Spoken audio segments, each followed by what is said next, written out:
You don't exist. Take a perk and a talk of that shit. Money swallowed like sis. Dead up perfect in the kid. Got a billion who sang on my head. Look up better put on the road I just spent. I know we got $1 million. The devil that shit ain't not cheaper again. Hello and welcome back, fellow anime lovers, to MangaMuse. I am delighted to have you join us once again in the world of fanfiction and fantasy. This is the third part of What If Naruto Enters Power Rangers. Special note, this fanfic is written in a masterpiece of Windstorm 16 on FANFICTIONnet. Do check and support the author too. Now smash the like, share and subscribe button for more. Also press the bell icon so that you never miss such great parts. Thanks for the introduction. Now let's dive into the world, with Kakashi, Yamato, and Yugao. Back with the Jonin, they were still having some difficulty against Kazuki and Mizuki, though they managed to gain an advantage once Kakashi revealed his Sharingan to better predict their movements. But even so, the two experiments were proving to be a powerful and dangerous team, with the trio having managed to put some distance from the two experiments to try and think of a plan. I think I may have an idea for how we could beat them. But we'll only have one chance, Kakashi said to Yamato and Yugao, who glanced at him for a moment. What do we do? Yugao asked, since they needed to end this fight quickly and make sure the genin are all right, having no doubt another experiment was attacking them as well. Just keep them distracted for a while, and when I give the signal, hit them hard and fast. Kakashi replied, with the two nodding in response before they all tensed, only to immediately jump out of the way when a giant stone dragon shot up from the ground beneath them. Lightning style, lightning beast tracking, said Kakashi, creating a beast of lightning that charged at the stone dragon, tearing through it, before Kazuki and Mizuki emerged from the ground as well. Wind style, great task of the dragon, Mizuki yelled while swinging his axe at the ninja, creating a giant tornado that rushed towards them as well, dispelling the lightning beast. Fire style, great dragon fire jutsu, shouted Kazuki, unleashing a large dragon-shaped fireball that collided with the tornado, igniting it, and creating a massive flaming vortex that rushed towards the ninja. The sight making their eyes widen before Kakashi and Yamato both began rapidly going through hand signs. Water style, great waterfall jutsu, Kakashi and Yamato said as they both expelled a massive amount of water at the vortex, the attacks colliding together creating a large amount of steam blocking everyone's view. Wind style, great breakthrough, said Mizuki, unleashing a powerful blast of wind, blowing away the steam only for them to not see the ninja anywhere before Yamato came running out of the trees. Earth style, earth flow spear, said Yamato while going through hand signs before slamming his hands on the ground, causing multiple earth spikes to shoot up from the ground towards Kazuki and Mizuki. The two experiments swung their weapons at the spikes as they approached, slicing or smashing right through them, only for this to leave themselves open as Yugao and a clone rushed them from behind, slashing Kazuki and Mizuki across the back with their swords, making both of them grunt in pain before quickly turning around to attack, but were thrown back as both Yugaos suddenly exploded, showing they were just clones. With Kakashi seeing his chance as he looked at Kazuki and Mizuki while channeling more chakra to his Sharingan, causing it to transform him to now resemble three triangles wrapping themselves around the pupil, similar to a pinwheel. Kamui, said Kakashi while focusing on the two experiments as a swirling distortion appeared between them, sucking Kazuki and Mizuki into it. Both of them tried escaping the distortion, only to cry out in pain when Kakashi stopped his jutsu right when their arms were pulled in, separating the arms that held their weapons from their bodies, with Yugao and Yamato seeing this as their chance to finish them off. The perplet leaping into the air at Mizuki, swinging her sword and separating his head from his body. Wood style, cutting jutsu, said Yamato, grabbing a wooden spear as it grew out of his palm and threw it at Kazuki, impaling the experiment before multiple wooden spikes burst out of his body. Seeing the two were now dead, Kakashi quickly covered his Sharingan, panting slightly at having to use Kamui combined with all the chakra he already used. Are you all right, Kakashi-senpai? Yamato asked as he and Yugao approached the copy ninja, who nodded in response. I'm fine, nothing that some rest won't fix. Let's seal up these bodies to be studied as well, and then go find the genin to make sure they're all right. Kakashi replied, with the two nodding as they went to seal away Kazuki's and Mizuki's bodies before taking off to where they could sense the genin. With Naruto, Satsuki, Hinata, and Fu while with the genin, They were now put on the defensive against Lyen and his chakra wolves, with Satsuki, Hinata and Fu having to deal with the wolves, while Naruto went against Lyen himself, giving them no chances to escape or assist the others without leaving themselves open to be attacked. Naruto gritted his teeth as he tried pushing Lyen back with his katana, only for the wolf-like experiment to not budge an inch, though managed to avoid his claws when he tried delivering another uppercut, giving Naruto the chance to quickly move to the side of Lyen, making him stumble slightly from the sudden loss of leverage, before growling when Naruto slashed him across the arm. The Uzumaki then tried jumping back, only to find himself stopped when Lyen grabbed him by the leg and slammed him down into the ground. Raising his sword again when Lyen moved to stab his claws into his chest, Naruto's attention turned towards the girls when he heard them cry out, looking only to see that Hinata had been bitten in the leg by one of the wolves, with this distracting Satsuki and Fu, leaving them open to attack as well, with them now being pushed further and further back before the wolves were now circling them. The sight making Naruto's eyes widen before glared at Lyen and slammed his foot into his chest, pushing the experiment back. Quickly getting up, Naruto went to go help the girls only to be stopped by Lyen again, with him tackling the Jinchuriki and pinning him to the ground, with Lyen unleashing a powerful sonic roar right at Naruto, making him cry out at the close-range vibrations hitting him, which also got the girls' attention and saw what was happening to Naruto, making their eyes widen, though they didn't have time to try and help him, as the wolves leapt at them, forcing the three to keep fighting them off, but could feel themselves getting tired. Gritting his teeth as he struggled to get Lyen off of him, Naruto caught sight of the girls being attacked by the wolves again, seeing how they were slowing down and receiving more injuries, the sight angering him even further as he glared at Lyen, unaware as his eyes began glowing brightly with his pupils dilating, his nails extending into claws, his canines extending into fangs, and his ears becoming pointed. The sudden transformation breaking Lyen's concentration for a moment, giving Naruto the opportunity to slam his head into the experiments, throwing Lyen off of him. Getting up, Naruto growled at Lyen before charging him, the wolf-like experiment doing the same as they both collided against each other, with Naruto slamming his fist into Lyen's muzzle before raising his arm to block his claws before grabbing his wrist and snapping it, making Lyen roar in pain. Not stopping there, Naruto grabbed Lyen by his leg, lifting him up and slammed him into the ground before spinning him around and throwing him right through a tree. With the experiment dealt with for a moment, the Uzumaki rushed the chakra wolves, tackling one and actually managing to hurt it as he ripped its head off, before turning his attention to the other two as they rushed him, only to be thrown back when Naruto roared at them, unleashing a purple concussive blast at both wolves that dispelled them, with his appearance shocking the girls, but also relieved to see he's alright and dealt with the wolves, only for them to turn their attention towards Lyen when he burst out of the trees, roaring loudly and charging at them. But before they could get ready to fight the experiment, Naruto rushed him and slammed into Lyen, knocking him back.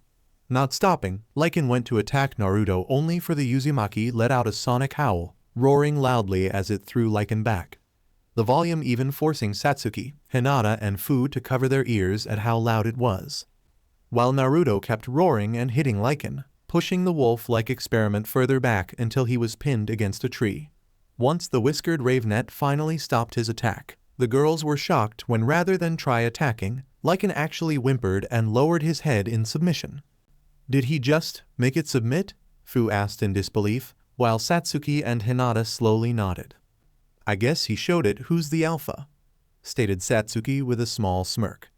Though not a moment later Kakashi, Yamato, and Yugao appeared, immediately wrapping ninja wire around Lyen before putting a seal on him to suppress his chakra along with knocking the experiment unconscious. "Are you all alright?" Kakashi asked while looking at his students and Fu before his attention turned to Naruto's appearance, something Yamato and Yugao also noticed. The two surprised at Naruto's appearance, thinking for a moment that it could be the Kyuubi's chakra, only to not sense the Bijuu's power, making them wonder what could have caused the transformation, before Kakashi and Yamato wondered if it was the result of the mask that the Hokage had told them, merged with Naruto. "Yeah, we're fine, a bit beaten up, but we're all fine," replied Hinata as they approached the Jonin with Naruto's features returning to normal at seeing the three were alright. Good. We've taken care of the other 2 experiments that ambushed us and are glad to see you 4 handled this one yourselves. Yugao said, seeing that while they were injured and exhausted, they still lasted this long against one of these experiments. A really strong one if Kazuki and Mizuki were anything to go by. Even better that they're still alive, so Ibiki can see about getting some information out of them. Added Yamato as he and Kakashi grabbed the unconscious Lyen. Now let's head back to get some medical treatment and rest, along with seeing what this one knows, said Kakashi, with the others nodding in agreement before making their way back to the village with Lyen in tow. Though unknown to the ninja, they were being watched by someone from the shadows before the figure left. Later unknown location. The figure knelt before Ryujin, having just filled him in everything that happened with Kazuki and Mizuki having been killed, while Lyen had been captured. Something that now angered Ryujin, that 2 more of his followers were dead and another was captured. Likely to be interrogated for anything he knew, meaning it wouldn't be long before the ninja located their base. It seems these ninja are bigger threats than we anticipated, if they've now taken out half of our numbers. I suppose it's about time I started treating them seriously, and if they wish to find us then we'll let them. In fact, we'll personally head to their location ourselves. Ryujin stated as he stood up, intending to launch a full-on assault on the ninja. If they wish to continue impeding his plans, then he'll let them experience just who it is they're daring to stand against before ending their lives. After returning to town, Kakashi and Yamato had handed Lyen over to Ibiki to begin interrogating the experiment to find out what he knows. Before Team 7, Yugao and Fu had went to get looked over by Kabuto. From what I see, it looks like you all got off lucky with these new experiments since it seems like they were much stronger than the previous 3. Kabuto stated as he looked over their injuries and got to work on healing them. Yeah, they also had much better teamwork, said Kakashi, knowing Kazuki and Mizuki had been tough opponents. Agreed, if the fight had gone any longer, I'm unsure if we would have been able to win. Yamato added, given if Kakashi's Kamui hadn't worked, then they'd have to also worry about looking after him, giving the 2 experiments even more chances to take them down. What about the genin? How are they? Questioned Yugao, looking at the 4 genin, given the state they were in when they arrived. We already said we're fine, Satsuki replied, with Naruto, Hinata and Fu nodding in agreement. While it's good for you to say that, it's better for you to know your own limits. Satsuki and Hinata both have their share of injuries, plus they were running low on chakra when you all got back. Though Naruto and Fu, you both are free to go since your injuries seem to have already healed for the most part and your chakra reserves recovered as well. So, you both can go, Kabuto said, having simply finished healing the few injuries they had left, along with having subtly placed a tracking seal on Fu in the process, planning to deliver the means to track Fu to Sasori once he has a chance. With Naruto and Fu nodding before exiting the clinic, the 2 Jinchuriki then began walking around the town, taking the chance to relax without worry of training or fighting any experiments. Though as they walked, Naruto noticed Fu glancing at him a few times before quickly looking away, confusing the whiskered ravenet at her behavior, given how open she's been since they started training together. Is something wrong, Fu? Naruto asked, wondering if something was bothering the greenette. What? Oh no, nothing's wrong, Naruto. I never really got the chance to thank you for teaching me the shadow clone jutsu and for being my friend, Fu said shyly, making Naruto look at her with a frown. You don't have to thank me for teaching you the shadow clone jutsu, Fu, and you definitely don't have to thank me for being your friend, said Naruto before stopping when Fu shook her head. Yes, I do. Before I met you, Satsuki and Hinata, I only ever had Shibuki as a friend and someone who'd teach and train me. Then I met you 3 and even after how I acted when I woke up. Then when I accidentally exposed you as a Jinchuriki, you still chose to be my friend, even teaching me a jutsu to help with my training. It all really means a lot, especially since you know what it's like to be alone, then to have someone who cares about you and wants to be your friend. So, yes, I do have to thank you, Naruto, because it means so much to me, Fu said, smiling at the Uzumaki, while Naruto looked at her in surprise before smiling as well. You really don't have to thank me, Fu. Even if you weren't a Jinchuriki, I'd still want to be your friend since you're a really kind and good person to be around. along with always trying to look on the bright side of things. And anyone who can't see how amazing you are isn't worth wasting time over. Besides, you've helped us as well by showing us the water-style ninjutsu, you know. So, if you're going to thank me, then I should thank you as well for being my friend and helping with my training," replied Naruto, making the Taki kunoichi look away with a faint blush at his words. "Okay, I'm glad I could help," said Fu, touched at how Naruto saw her as amazing and would even still want to be her friend if she wasn't a Jinchuriki.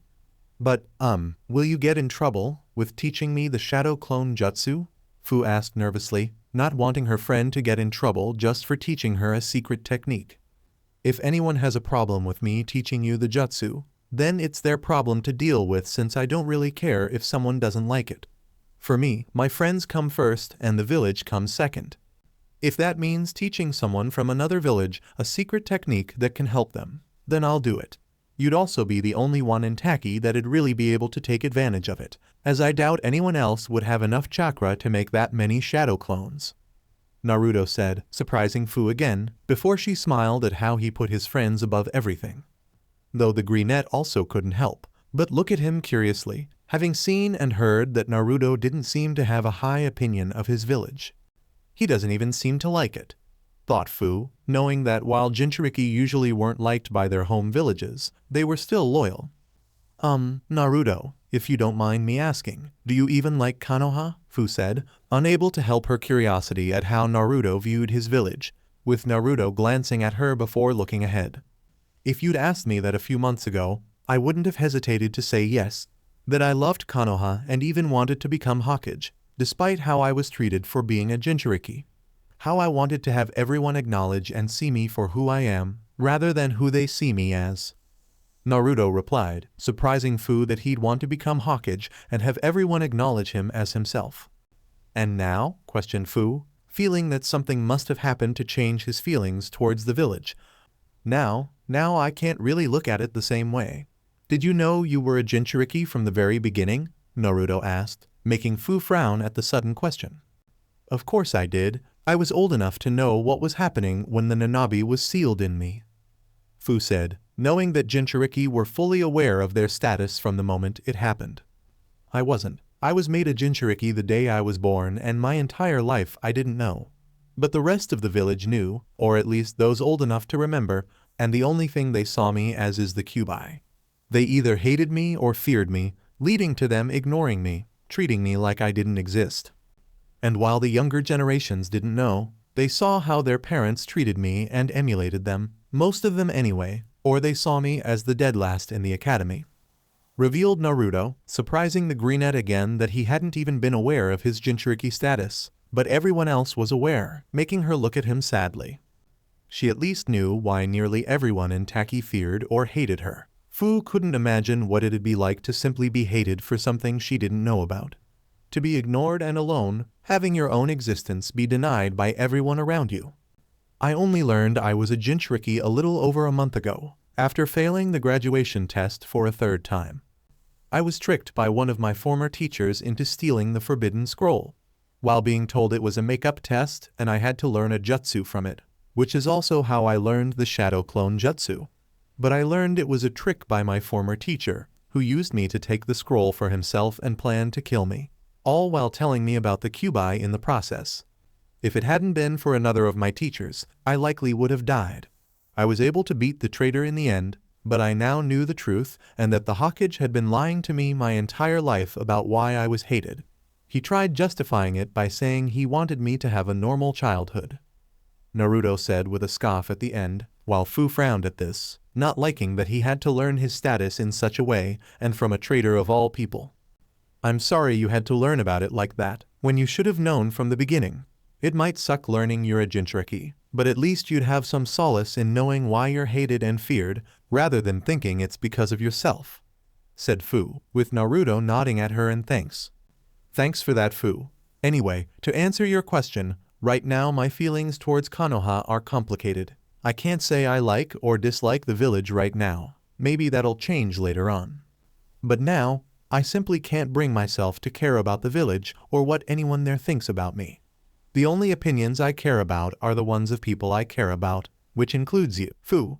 And it's those people I'll do anything to protect and help in any way I can," replied Naruto while looking at the Taki kunoichi, making her blush lightly at his words.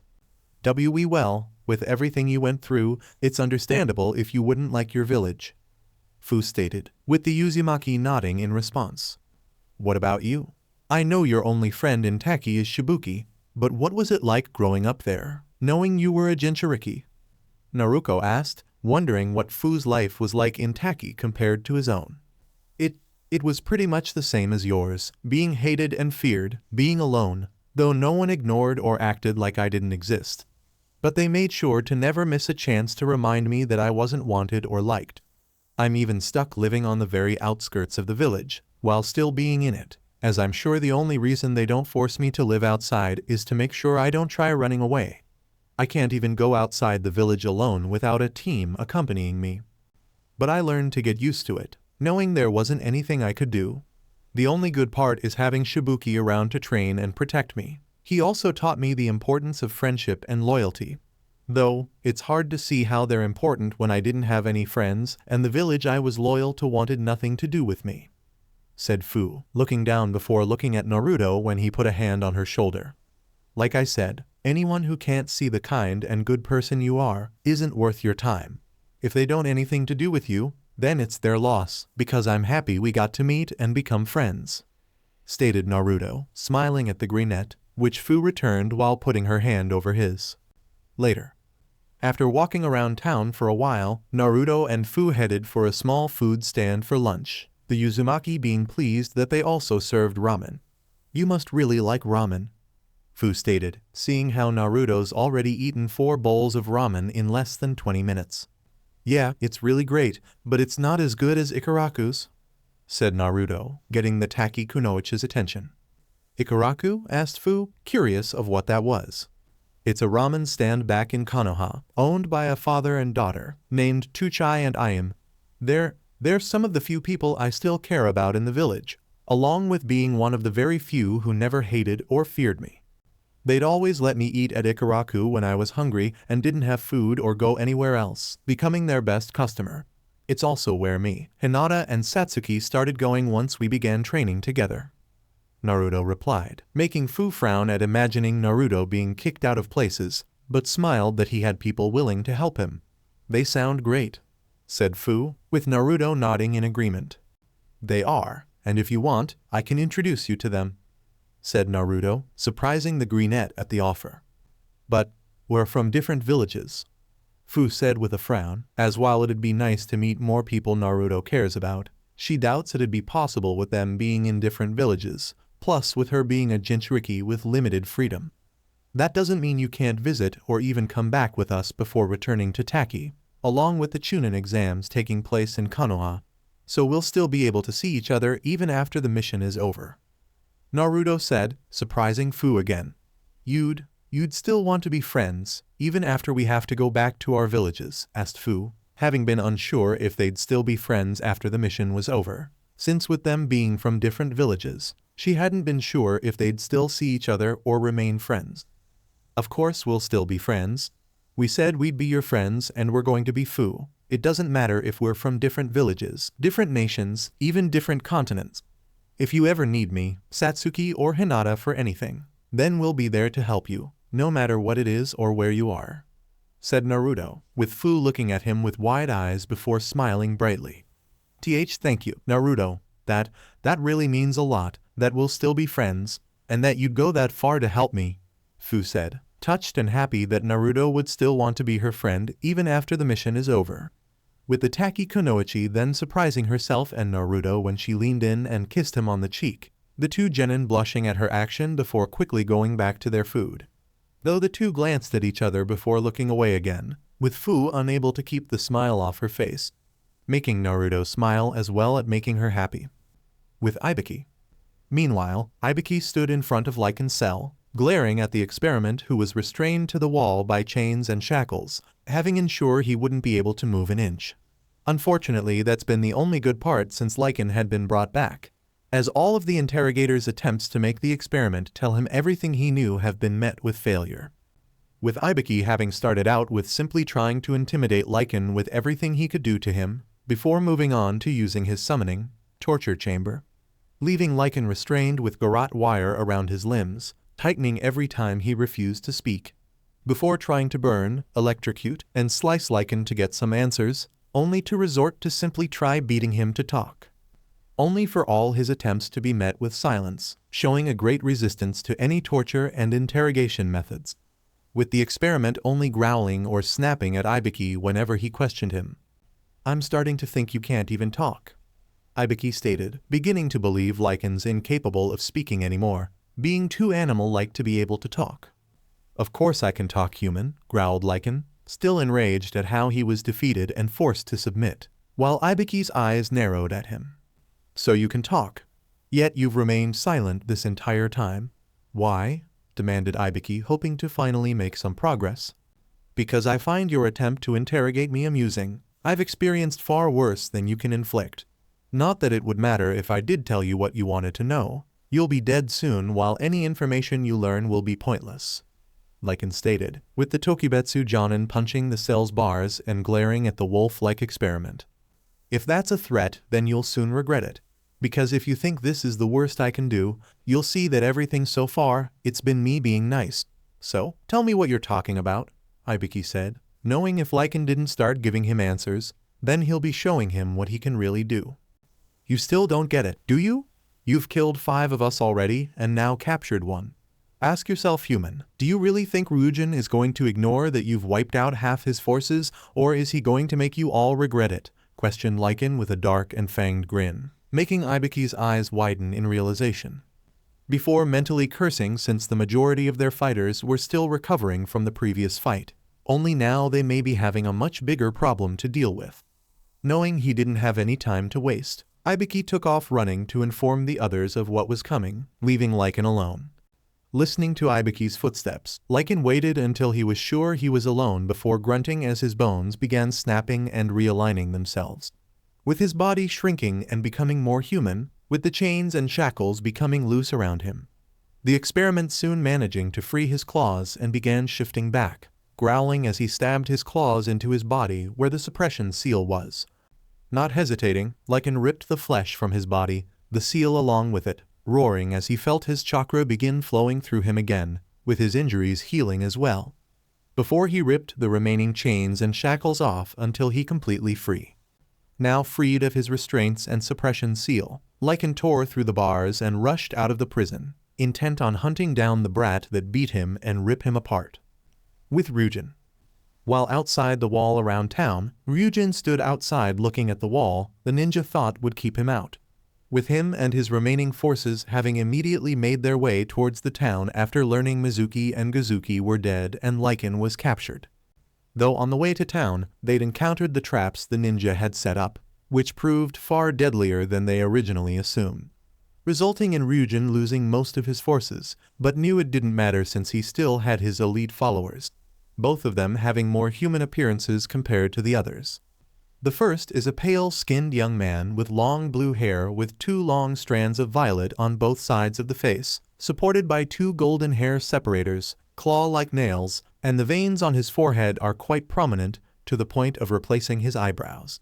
His eyes were red without pupils and with prominent dark bags, along with having 3 horns on his forehead, 2 on either side and the third in the center, with him wearing a full-length long-sleeved ninja uniform with meshes on its wrists and neck, the mesh of the neck having 3 small ribbons centered hanging from it.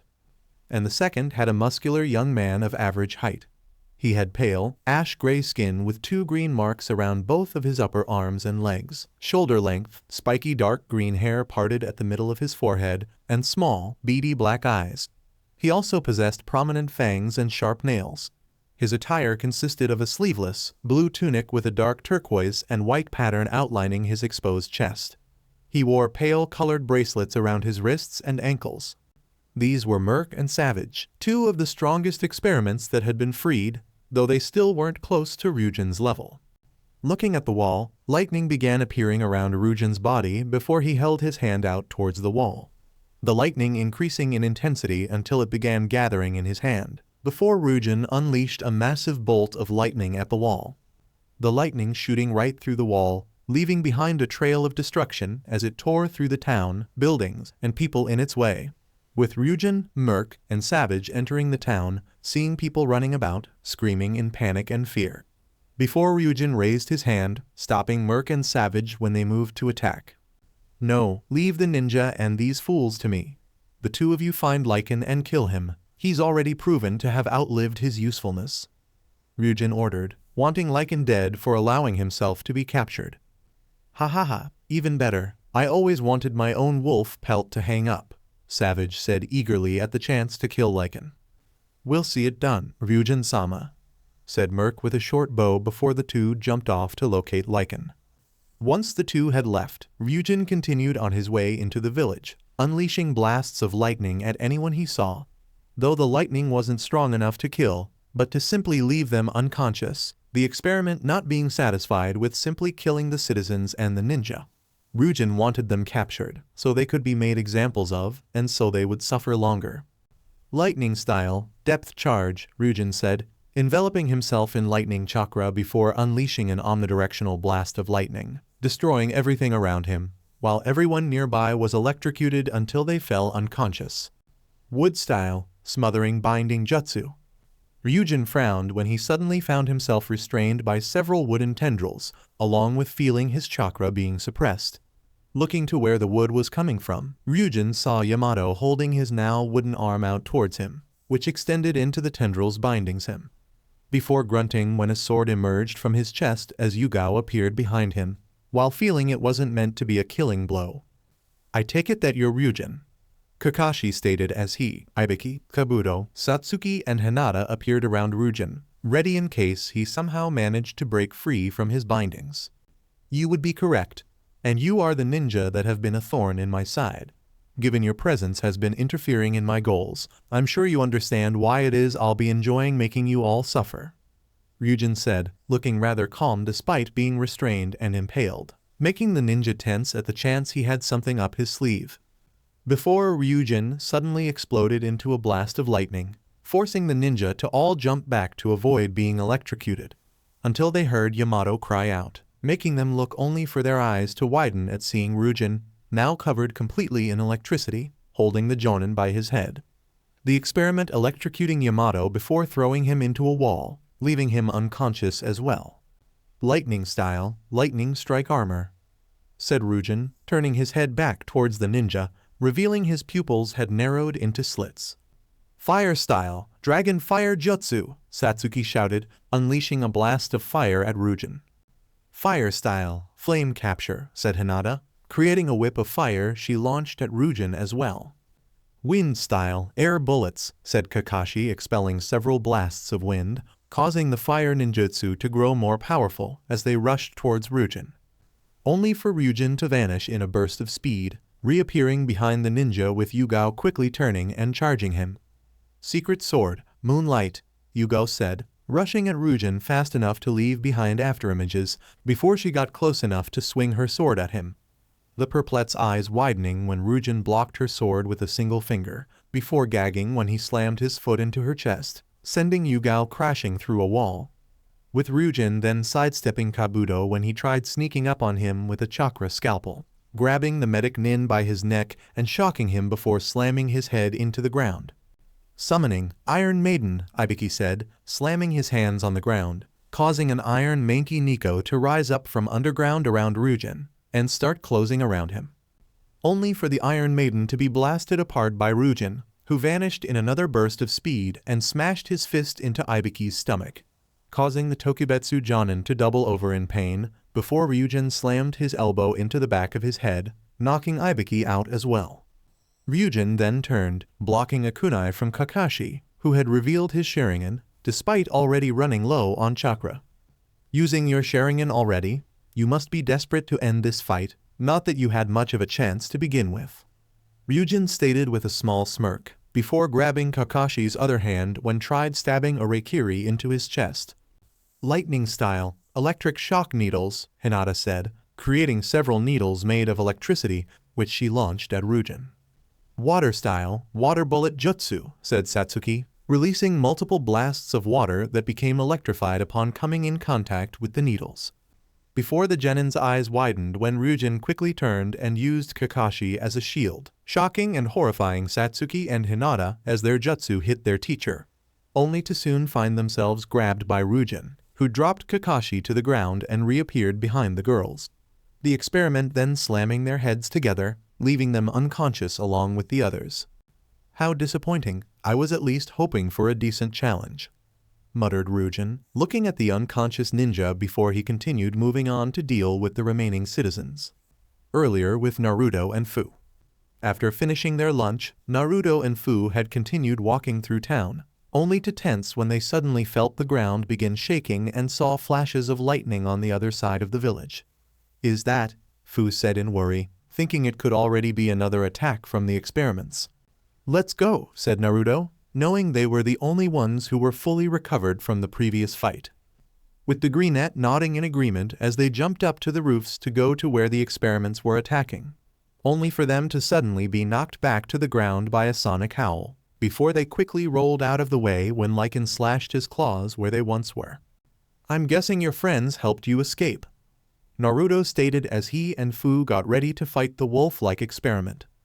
I don't need help to escape, and I won't need help in killing you, Lyen roared, unleashing another sonic howl at the two Jinchuriki, with Naruto and Fu jumping out of the way.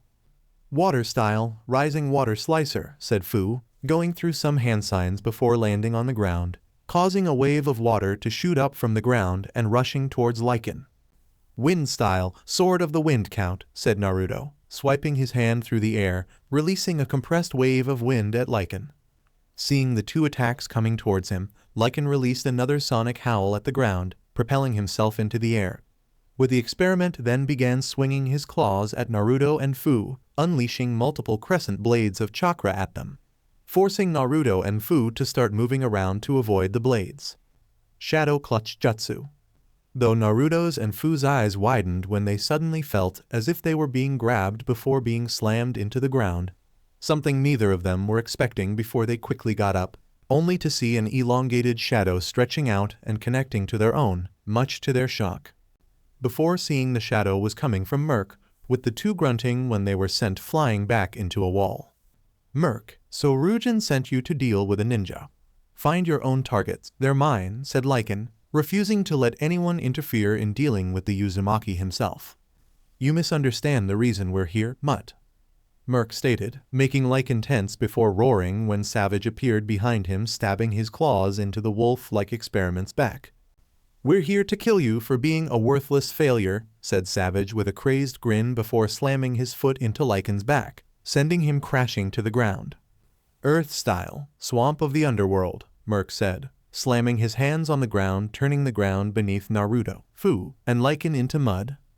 I'll kill you too for this. You think you'll live long after this betrayal, Lyen roared, about to unleash a sonic howl at Merc and Savage, only to have his head forced into the mud by Savage jumping on top of him. Ha ha ha ha, you stupid mutt, Ryujin-sama sent us to kill you.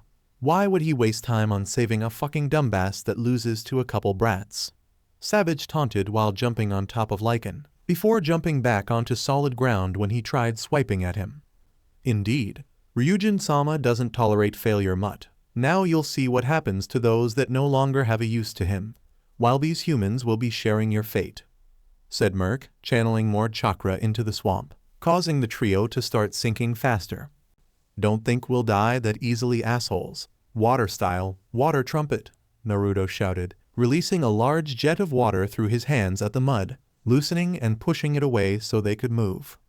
Water style, tornado of water, Fu said while going through some hand signs, causing the water and mud to begin rising up in a large swirling vortex.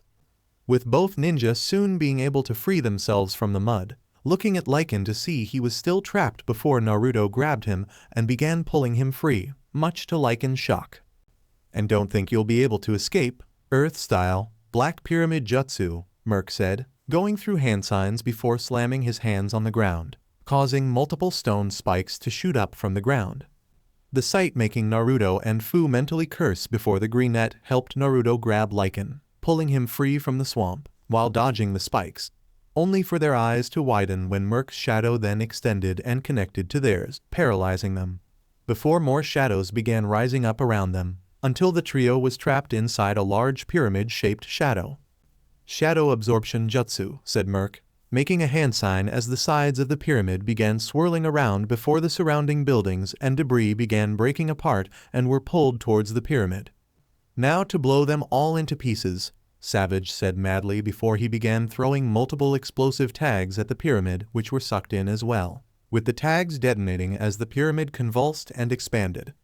After a few moments, Merc clapped his hands together, stopping the absorption before releasing the pyramid as everything that had been sucked was expelled outward, leaving behind nothing but destroyed remains and ruins, while neither experiments sensed any of their targets.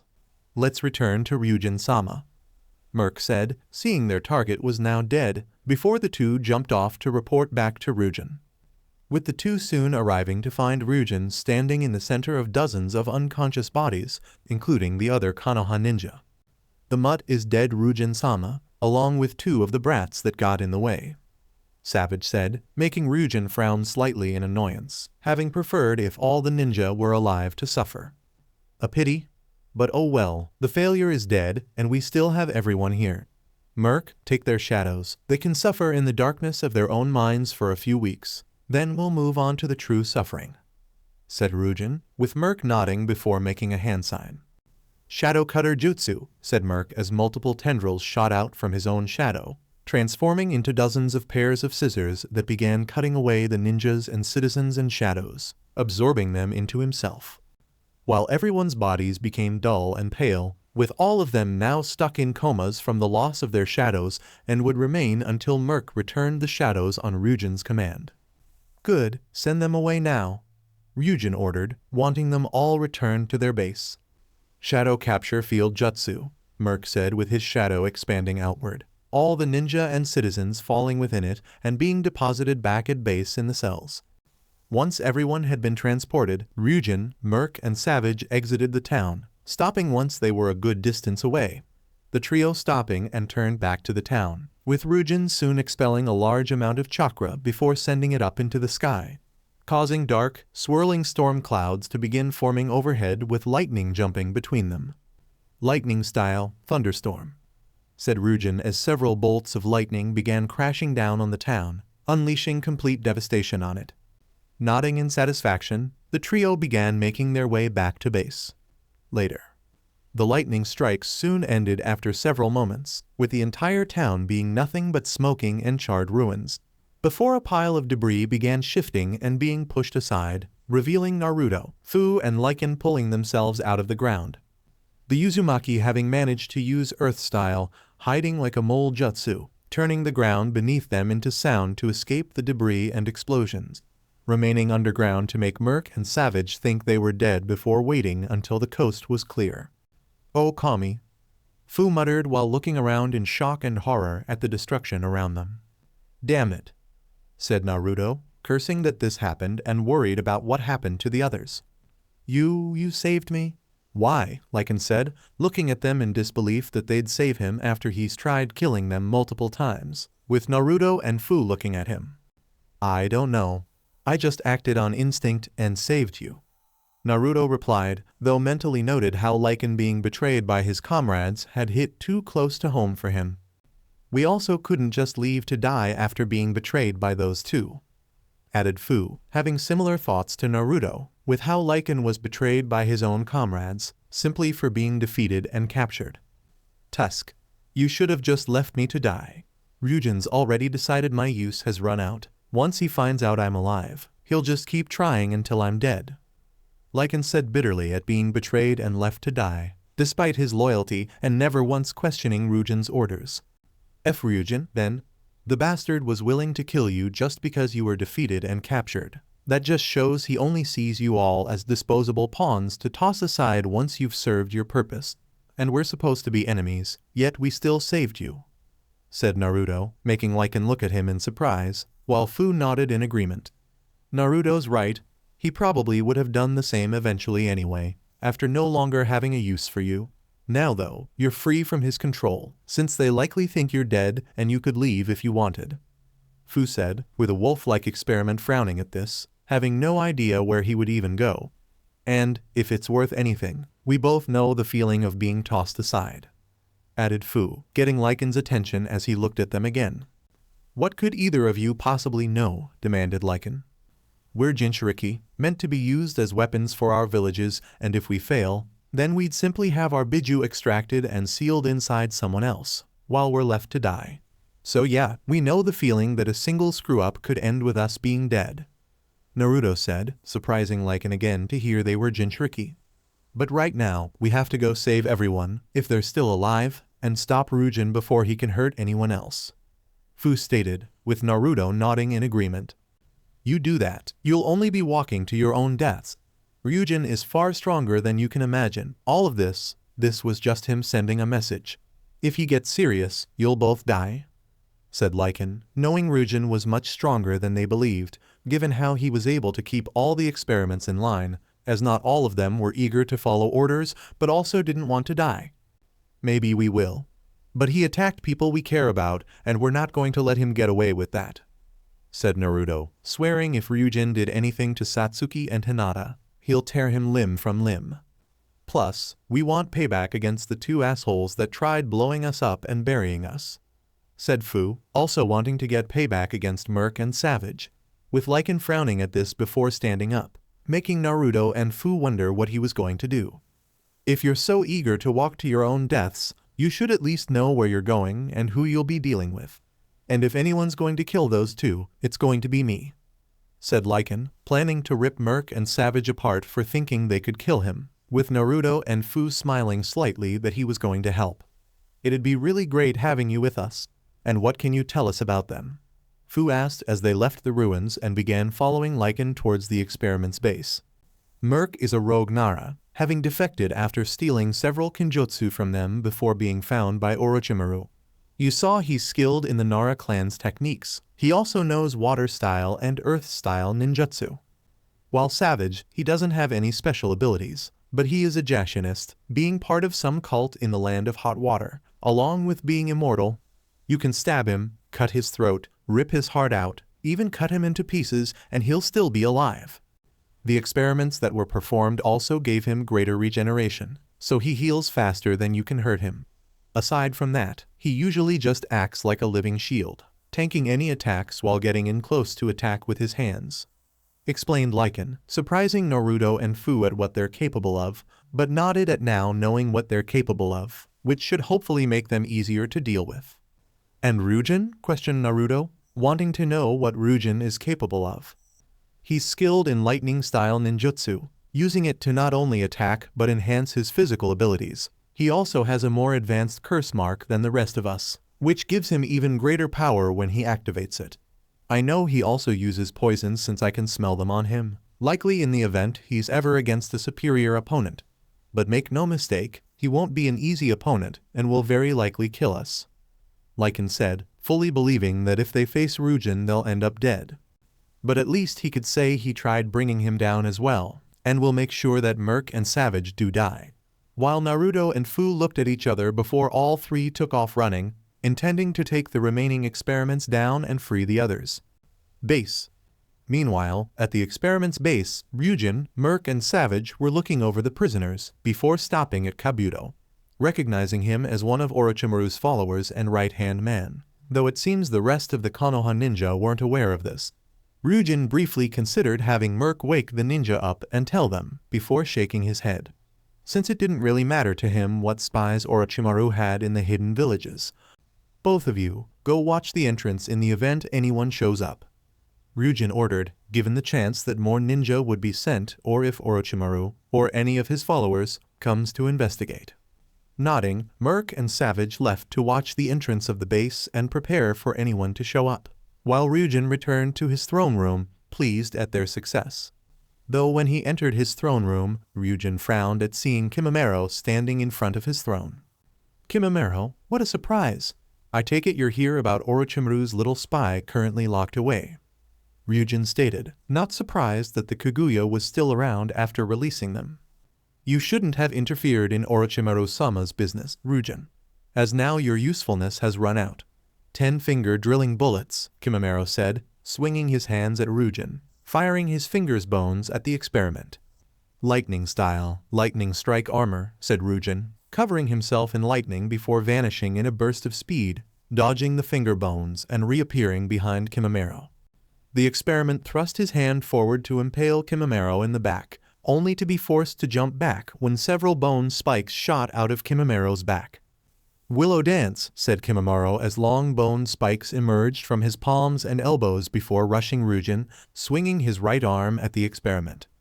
With Ruen leaning back to avoid the spike, before quickly grabbing Kimimaro's second spike when he tried impaling him, only for his eyes to widen and grit his teeth in pain when Kimimaro managed to slice through his hand and armor. Before the Kaguya then jumped up, slamming his knee into Rugen's chest, a bone spike shooting out of his knee and stabbing Ruen, who managed to move enough to avoid being stabbed through his heart, with Kimimaro then stabbing the bone spikes from his palms into Rugen's shoulders. Using his momentum, Kimimaro flipped over Ruen, throwing him into his throne, destroying it before charging the experiment again.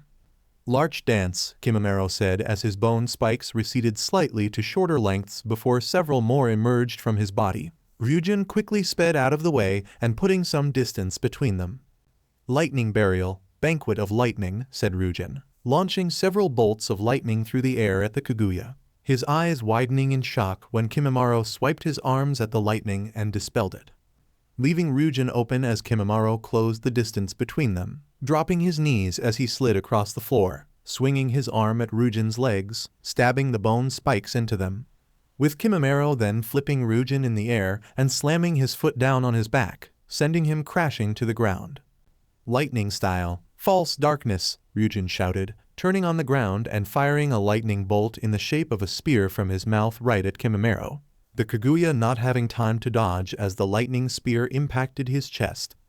The blast sent Kimimaro flying across the room, crashing through a wall as Ruen got up and continued unleashing the lightning at Kimimaro, focusing it right at the Kaguya, only to gag when a spinal cord shot out of the hole and wrapped around his throat, cutting off his jutsu, with Kimimaro emerging from the hole, looking completely fine aside from his ruined shirt and the skin on chest healing, revealing his hardened skeleton. "Clamati's dance, vine," Kimimaro said before yanking his bone whip, pulling Ruen through the air towards him. "Camellia dance," said Kimimaro, pulling a bone sword out of his arm, stabbing it right through Ruen once he was close enough, making the experiment cough up blood. Though Kimimaro didn't stop there as he then kicked Ruen across the room, releasing his whip before holding his hands up. 10-finger drilling bullets," Kimimaro said, firing his hardened fingers' bones at Ruen, succeeding in them shooting through the experiment repeatedly and sending him crashing against the wall. Gagging and coughing up blood, Ruen weakly looked up at Kimimaro as he approached him to finish him off.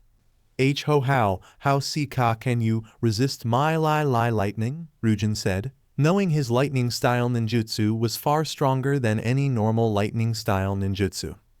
"Truthfully, I never trusted you, only freeing you because Orochimaru-sama requested it. The fact you were somehow powerful enough to be close to Jugo's level made me even more distrustful, in the event you ever betrayed Orochimaru-sama. And knowing your preference for lightning-style ninjutsu, I learned how to convert my chakra into wind chakra and trained myself to cover my bones with it. Combined with my already high defensive powers, your attacks were little more than a small shock for me. And I suppose I should thank you, as you've helped me grow even stronger in serving Orochimaru-sama. For that I'll end your suffering quickly," Kimimaro said as he prepared to fire more finger bones at Ruen to kill him, only to tense when Ruen suddenly started chuckling, no longer sounding as weak as he did a moment ago. "Lightning-style bullet, powerful breath," Ruen shouted, thrusting his fist forward, unleashing a powerful blast of lightning that sent Kimimaro crashing through several walls, much to the Kaguya's surprise. While Ruen continued chuckling as he stood up, shrugging off his fur, robes, and kimono, leaving him in just black hakama pants, before a dark purple shroud of chakra began covering him, with bolts of lightning jumping across his body. "Well, I thank you for this information, Kimimaro, but as you said, I am second to Jugo and haven't shown you just how powerful my lightning really is," said Ruen before his head and arms began jerking around, as patches of scales began forming across his body while his eyes glowed with black sclere and slit pupils. "And haven't you ever wondered just why Orochimaru made me so powerful? Why he let me grow strong enough to be second to Jugo? Ruen questioned, stepping through the hole in the wall, while Kimimaro got up. No. Clamati's dance, Vine, said Kimimaro, pulling his spine out and launching it at Ruen, only for the experiment to grab it with a malicious smirk. You really should have, said Ruen before yanking Kimimaro through the air, slamming his arm into his neck, making Kimimaro gag lightly at the blow before he was sent crashing through more walls. With Rugen's body jerking some more as horns began sprouting from his head, with his teeth sharpening into fangs and his tongue becoming forked. You serve Orochimaru like a loyal lapdog, not knowing just how weak he's become. Years of self-experimentation and stealing bodies for his own desires has been taking its toll on him, resulting in Orochimaru trying to regain his former strength. Ruen said, blocking Kimimaro's bone sword when the Kaguya appeared in front of him in a burst of speed, now looking angry at the insults to his master. Before Ruen grabbed him by the head and slammed him into the ground, throwing Kimimaro through the walls again back to the throne room. That is what I was made to be. I wasn't just a replacement vessel or something Orochimaru would use to simply control. I was meant to help him regain the power he lost, to help him rise even higher than he once did. Only, I'm no snake, Ruen said wickedly as he stepped back into the throne room, before two wings burst out of his back, possessing white membranes and purple interior. I am a dragon, roared Ruen as chakra and lightning flared around him, with Kimimaro looking at him with narrowed eyes. Then I'll be the one to slay you. 10-finger drilling bullets, Kimimaro said, swinging his hands through the air, launching several barrages of finger bullets at Ruen. Lightning style, lightning wall, Ruen said, slamming his hands on the ground, creating a wall of lightning that vaporized the fingers' bullets. Lightning style, lightning fang, said Ruen as the lightning wall turned into several bolts of lightning that he fired at Kimimaro. Larch dance, said Kimimaro, causing several bone spikes to sprout across his body, as he charged at Ruen. Raising his arms up, Kimimaro gritted his teeth as he could still feel the lightning coursing through his body, but managed to block most of it out, before reaching Ruen and swung his arms out to slice through his body, only for Ruen to block his attack with his wings, with Kimimaro flipping over him when the experiments tried slicing him with his claws. Willow dance, Kimimaro said as a large bone spike emerged from his palm, which he thrusted down into Rugen's back, the dragon-like experiment grunting. Lightning style, lightning quake flash, Ruen said, releasing a current of purplish lightning from his hands that spread across his body, throwing Kimimaro away from him before flying at the Kaguya. Camellia dance, said Kimimaro this time, pulling two bone swords out of his arms and charged Ruen, only for Ruen to smirk and quickly land on the ground. Lightning style, spider web, said Ruen, slamming his hands on the ground, causing a web of lightning to spread out across the ground, with Kimimaro acting quickly and jumping into the air.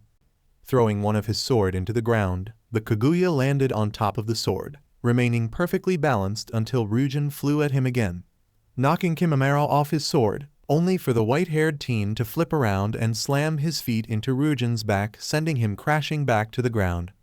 Lightning style, thunderclap arrow, Ruen shouted, shooting a blast of lightning at Kimimaro, who threw his sword at the lightning, triggering an explosion.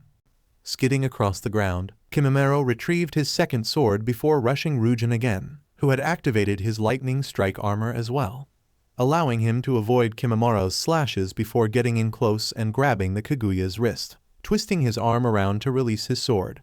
Grabbing the bone sword himself, Ruen stabbed it through Kimimaro's stomach, smirking as it managed to impale the Kaguya. Guess your own power is your biggest weakness. Lightning style, lightning rod, said Ruen, raising his arm into the air, generating a powerful bolt of electricity before having it travel through his body into Kimimaro's. The Kaguya grit his teeth before hardening his skull and slammed his head into Rugen's face, making the dragon-like experiment grunt, with this allowing Kimimaro to raise his knee as a bone spike emerged from it, stabbing it through Rugen's chest. Before Kimimaro jumped back and looked at Ruen with narrowed eyes, before sighing and shrugged off his shirt, before bringing a hand to his mouth as he began coughing violently. I need to end this now, Kimimaro thought as he pulled his hand away and saw splotches of blood on it, knowing that with his illness and Ruen proving to be stronger than he anticipated, he can't afford for this battle to let this battle draw out. I will admit, the power you possess certainly puts you above the usual trash I must deal with, and I now see why Orochimaru-sama gave you such power to regain his own lost strength. However, you still had no hope in a fight against me. Kimimaro stated as his curse mark glowed before black markings spread across his body. And why is that? You're using your curse mark, showing you need its power to beat me, retorted Ruen, annoyed at the Kaguya thinking he still stood a chance when he's at his full power. You misunderstand, I am fully capable of killing you in my base form, but such a thing would only lead to a longer fight, and I don't enjoy wasting my time on such nonsense. This is merely to end the fight now rather than let it continue more than it already has. After all, you seem to forget something very important, Ruen. The power you possess was given to you, while I was born powerful, Kimimaro said as he entered his curse mark second stage. Giving him dark gray skin, dark black sclera, yellow irises, sharp teeth, 6 large bone spines protruding out of his back, a long bone spiked tail and 2 dark black curved markings under his eyes, 1 under each eye and 2 as elongated eyebrows, 1 above each eye. Now, what was it you called me? A loyal lapdog to Orochimaru-sama. Then your dog food, said Kimimaro before charging Ruen, though being much slower in his transformed stated. Don't give me that crap. Maybe if you were in your prime that would have been true, but we both know that isn't the case. Lightning style, false darkness, Ruen shouted, unleashing multiple spears of lightning from his mouth at the Kaguya, only for Kimimaro to charge right through them, thanks to his now thicker skin. Clamati's dance, vine, Kimimaro said, pulling out his now much longer spine, with the vertebrae now having spikes, and launched it at Ruen. Folding his wings around himself to block the bone whip, Ruen gritted his teeth as the spikes on the whip dug into his wings and body, before finding himself yanked through the air towards Kimimaro. Clamati's dance, flower, said Kimimaro, rushing Rugen's approaching form, while creating a massive bone spear around his arm. Thrusting the spear forward, Ruen grunted pain as the spear stabbed through his body, before finding himself thrown through the air. 10-finger drilling bullets, Kimimaro said, swinging his hands through the air, unleashing hardened fingers bones that now had spikes tips, with each of them shooting through Rugen's body, only increasing his pain. Before Kimimaro then stabbed his bone spear into the ground and burrowed his way underground, making Ruen growl. You think you can escape me? Lightning burial, banquet of lightning, Ruen roared, sending multiple blasts of lightning through the ground towards Kimimaro's location. No, I'm simply ending this now. Bracken dance, yelled Kimimaro before dozens and dozens of bone spikes shot up from the ground around Ruen, making his eyes widen before he quickly flew up to avoid being impaled by the spikes. Only for Kimimaro to emerge from the bone spikes behind him, having merged with the bones to appear behind Ruen. This ends now, Kimimaro said, thrusting his spear forward to kill Ruen, with the dragon-like experiment looking at him with wide eyes and a spark of fear in them. Before Ruen managed to move enough to avoid it being a killing blow, but still grit his teeth in pain to avoid screaming as the bone spear impaled his side. With Ruen then releasing a cloud of purple smoke right into Kimimaro's face, making the Kaguya back away and cough, only to suddenly have several objects shoved into his mouth, with an uppercut causing him to bite down on them, spilling unknown liquids into his mouth. Yes, it does end now, Ruen said with a smirk before grunting when Kimimaro twisted the bone spear in his side before he grabbed the Kaguya and pulled him out of the bone spikes, throwing him across the room, breaking through dozens of the other bone spikes. Lightning style, depth charge, said Ruen, covering his body in lightning chakra before unleashing an omnidirectional blast of lightning that vaporized the bone spikes. With Kimimaro hardening his skeleton, allowing him to shrug off most of the damage, though found himself starting to grow weaker and his vision becoming blurry. Poison, as expected from trash that knows they would die, Kimimaro said, panting as he felt his body getting weaker, with his curse mark deactivating, while Ruen smirked wickedly at him. Whatever ends in me winning. Now I wonder, will Orochimaru mourn your death or care less about losing another tool? Let's find out when I send him your head, Ruen said before flying at him with clawed hand pulled back to impale the Kaguya. Gritting his teeth in annoyance, Kimimaro forced his body to stand up and waited until Ruen was close enough, spinning around his attack at the last second. Camellia dance, Kimimaro said, drawing 2 bone swords and stabbing them into Ryujin's back and into the floor, pinning the dragon-like experiment down, with Ryujin being unable to stop himself from screaming in pain. Before growling and forced himself off the bone swords, only to see Kimimaro was nowhere in sight, much to his growing anger. Run as far as you like, Kimimaro. With your illness and now my poison running through your veins, you'll be dead soon enough, Ryujin shouted, knowing Kimimaro was a dead man before grunting as he went and sat down on the raised dais where his throne once was. Now alone, Ryujin panted heavily at the fight and chakra he used, combined with his injuries, looking at them to see they were starting to heal, but knew he'd need time to rest and fully recover before was back at full strength with Kimimaro.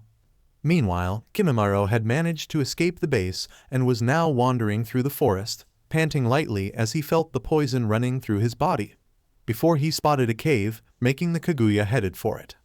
Entering the cave, Kimimaro headed deep inside before finally lying down and closed his eyes. Forgive me, Orochimaru-sama, the Kaguya thought before he lost consciousness, though rather than his breathing coming to a stop like he and Ryujin thought it would, it began evening out during his hibernation. Later with Naruto, Fu and Lyen Fu and Lyen had soon arrived at the entrance of the experiment's base, with the latter sniffing the air before growling. I can smell murk and savage inside. They're likely waiting for anyone to enter to ambush them, Lyen said, with Naruto and Fu nodding at this, while knowing they didn't have time to waste. We'll need to catch them off guard and take them out quickly. We still need to find the others and take out Ryujin, so we can't waste time and energy on fighting them, stated Naruto before motioning them to move back from the entrance. Once they were a good distance away from the entrance, Naruto pulled out several kunai with explosive tags before throwing them at the base's entrances, with the tags detonating the moment they made contact, blowing a giant hole into the base.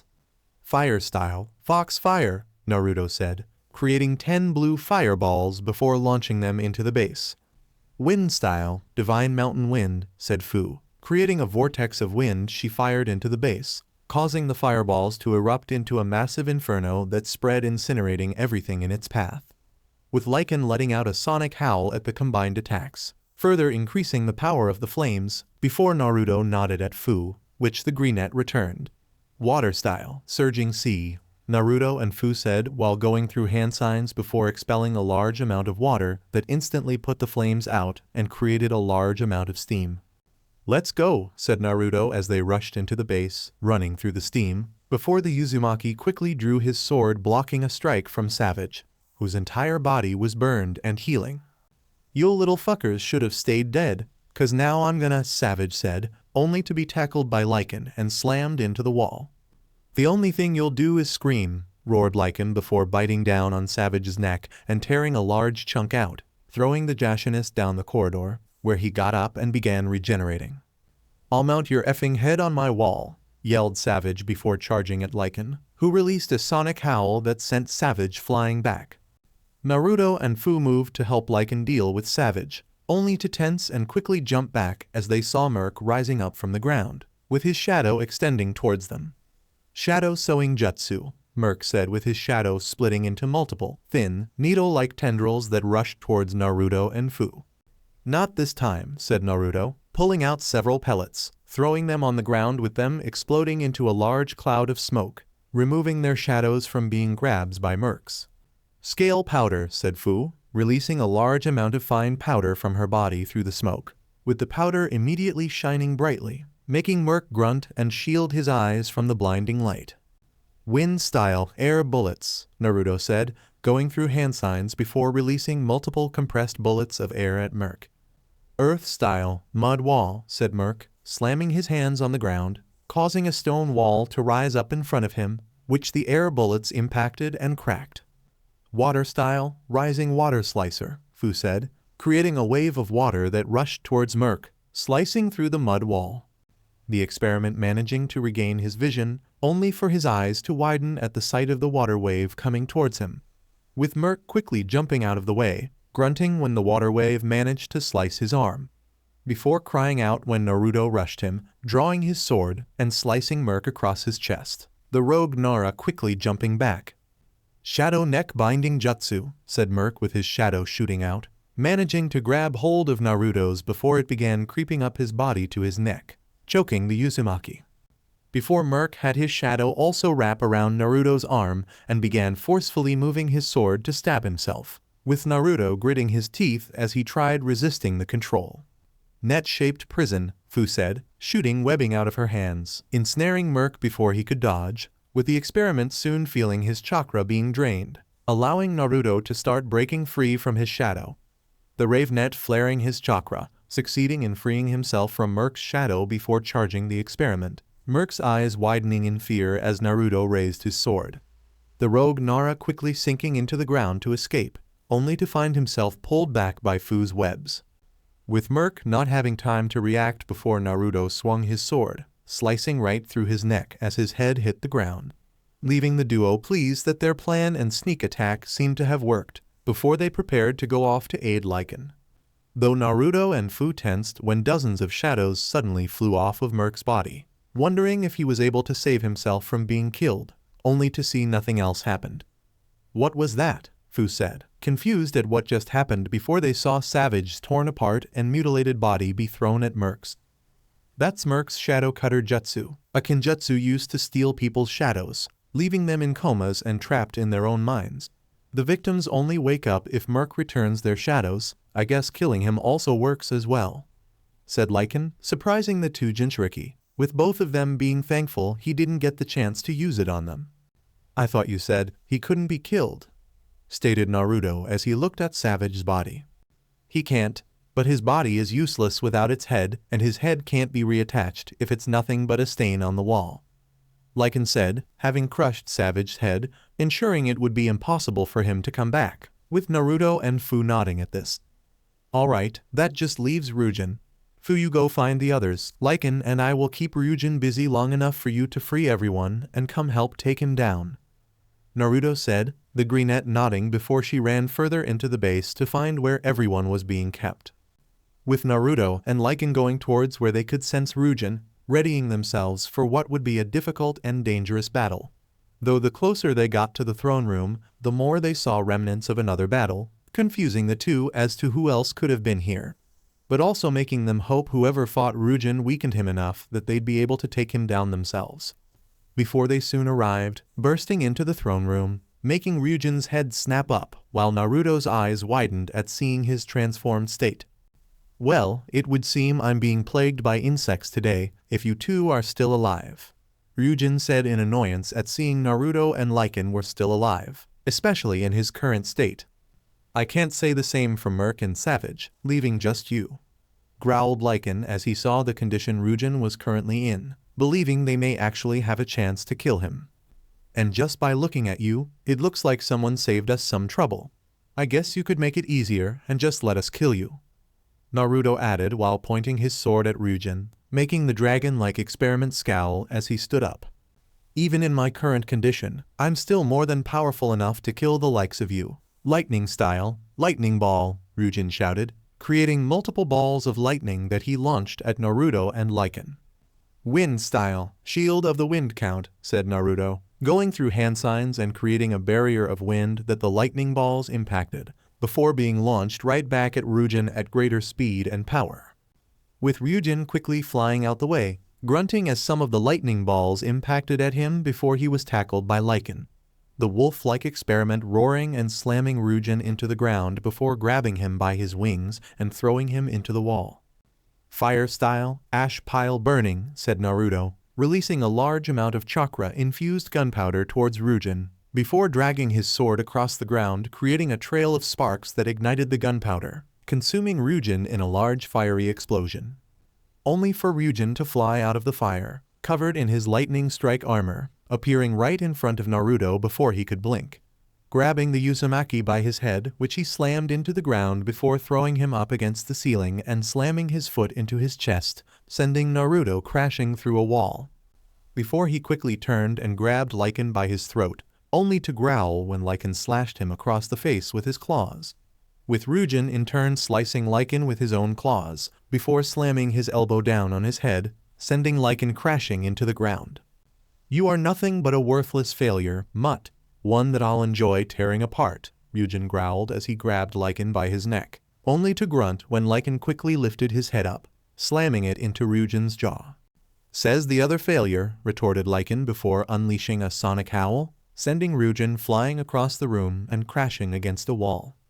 "Wind style, sword of the wind count," Naruto said, having recovered from Ryujin's kick, while swinging his sword at the dragon-like experiment and releasing a large sharp wave of compressed wind. Folding his wings around him to block the attack, Ryujin roared in anger and pain as the attack managed to slice through his wings and lightning strike armor. With his wings slowly healing before Ryujin vanished in a burst of speed, reappearing behind Naruto and stabbed his claws into his back, making the whiskered ravenet grunt as he was lifted into the air. "I've had enough of you humans interfering. Lightning-style bullet, powerful breath," roared Ryujin before throwing Naruto up and slamming his fist into him, unleashing a powerful blast of lightning that sent Naruto crashing through the ceiling. The Uzumaki crying out as he smashed through the ceiling until he was launched back outside, leaving a massive hole in the base, allowing moonlight to shine through. With Naruto soon crashing into the ground after Ryujin stopped his attack, the dragon-like experiment flying outside and dive-bombed Naruto, only to be forced to move as several crescent-shaped blasts of chakra were launched at him by Lyen, who leapt out of the throne room. Roaring loudly, Lyen created several chakra wolves that all launched themselves at Ryujin, who growled in anger and began swiping his claws at the wolves. "Are you all right?" Lyen asked, helping Naruto up, with the Jinchuriki grunting as he stood up while feeling his wounds healing. "I'll live. Let's just focus on dealing with him," replied Naruto before they turned to see Ryujin seemingly draining the chakra wolves, absorbing their chakra into himself and speeding up his own healing factor.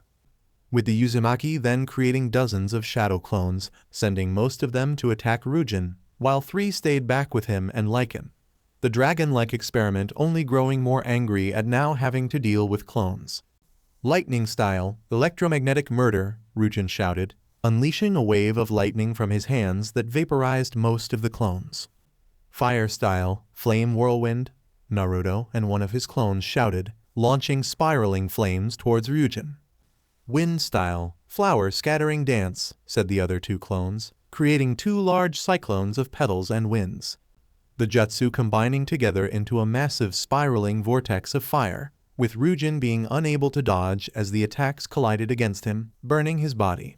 Before Naruto and his clones directed the vortex up into the air, with Lyen swinging his claws, releasing dozens of crescent-shaped blades at Ryujin before letting out a loud sonic howl. While Ryujin cried out in pain as he was burned and slashed by the combined attacks, along with feeling his hatred and rage growing at how they thought they could beat him. The dragon-like experiment soon roaring loudly in pure rage, with his chakra flaring around him as a miniature lightning storm, causing the flames and wind to be dispersed, shocking Naruto and Lyen.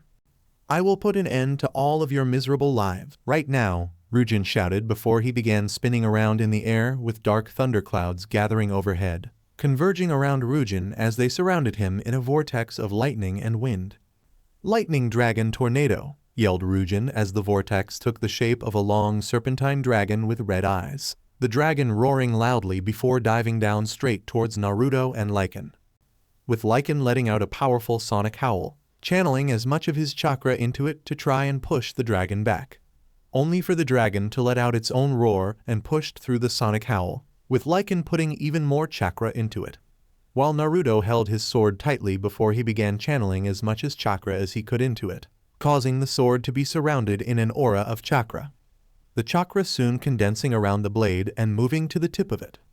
The whiskered ravenet then shouting as he swung sword at the dragon, unleashing a gigantic wave of chakra in the shape of a crescent moon, with the attack combining with Lyen's sonic howl and for a moment looked to push it back, before the dragon roared again and surged right towards the 2, making their eyes widen, with Lyen being shocked when Naruto got in front of and raised his sword in an attempt to block the lightning dragon tornado, only for the attack to shatter the blade, making Naruto's eyes widen, before he and Lyen were both thrown back by the attack as it exploded in a massive dome of lightning and wind, devastating the area, with Naruto and Lyen being sent skidding across the ground, groaning in pain, before they saw Ryujin emerge, the dragon-like experiment immediately flying right at Naruto with his claws pulled back. "Die!" Ryujin shouted wickedly, while Naruto struggled to stand up to get out of the way, only to be unable to move as Ruen grew ever closer. With the Uzumaki only able to tense at seeing he's likely going to die, only for a white blur to suddenly get between him and Ruen. Naruto looking in shock and horror to see that Lyen had gotten between them, with Rugen's claws stabbed through his chest. Sacrificing yourself for a human? You really are pathetic, Ruen said, only to be cut off and scream in pain when Lyen slashed his claws deeply across his face before unleashing a sonic howl that sent Ruen flying back. Why? Why did you save me? Naruto asked in shock that he took the hit for him as Lyen fell to his knees and looked at the Uzumaki. Ruen has proven to be my enemy. You, said Lyen, putting a hand on Naruto's shoulder and the other on his chest, with Naruto suddenly feeling a surge of energy as Lyen began transferring the last of his chakra and life force to him. You have proven to be my friend. Take this, the last of my energy. Take it and destroy him for all wolves, Lyen said before he fell down after giving the last of his energy to Naruto, the Jinchuriki looking at him with wide eyes before catching Lyen's body and laying him down on the ground. Don't be sad, you'll be joining the failures soon enough, said Ruen as he got up, angered at Lyen attacking him, but pleased at killing the failure-turned-traitor. With Naruto's head snapping towards him, glaring at the dragon-like experiment before he stood up with his eyes flashing red and his pupils narrowing into slits. While his canines extended into fangs, his nails grew into claws, while whisker marks became darker and more pronounced, with red chakra and black smoke soon emitting off of his body, as his wounds began steaming and healing, along with the moonlight seeming to shine brighter on the Uzumaki. The sight making Ruen frown before flying straight at Naruto with his claws pulled back. It doesn't matter what tricks you have left, this ends now, Ruen shouted as he prepared to impale Naruto with nothing left to stop him. Only for Naruto to unleash a loud and powerful sonic howl that sent Ruen crashing into the ground, while the smoke wrapped around the whiskered ravenet before it began solidifying into black armor and clothing, moving up Naruto's body until it reached his head, turning his hair gray as it grew out before his face turned into a wolf's with glowing ambered eyes with slit pupils and a horn emerging from his forehead. The sight shocking Ruen at seeing Naruto transform before the transformed Jinchuriki vanished in a burst of speed, reappearing above Ruen with his hand wrapped around his throat. You were right. This ends now, and so do you, said Zen-Aku before throwing Ruen into the air. Wind style, spiraling wind ball, Zen-Aku shouted before releasing multiple whirlwind-like balls at Ruen, each one slamming into his body, making the dragon-like experiment cry out at the power in the attack. Lightning style, lightning strike armor, Ruen said, covering himself in lightning before vanishing in a burst of speed.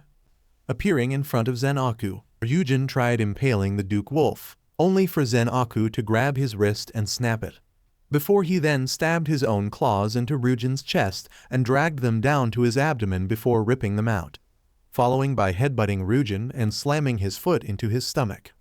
Beast Wave Gale Palm, said Zen-Aku, using a large amount of wind chakra and condensing it into a massive demonic-like claw. Launching the claw at Ruen, Zen-Aku had it slam Ruen into the ground before grabbing him and pulling him back towards the Duke Wolf, moving out of the way to have Ruen go flying past him, only for Zen-Aku to grab him by his wings.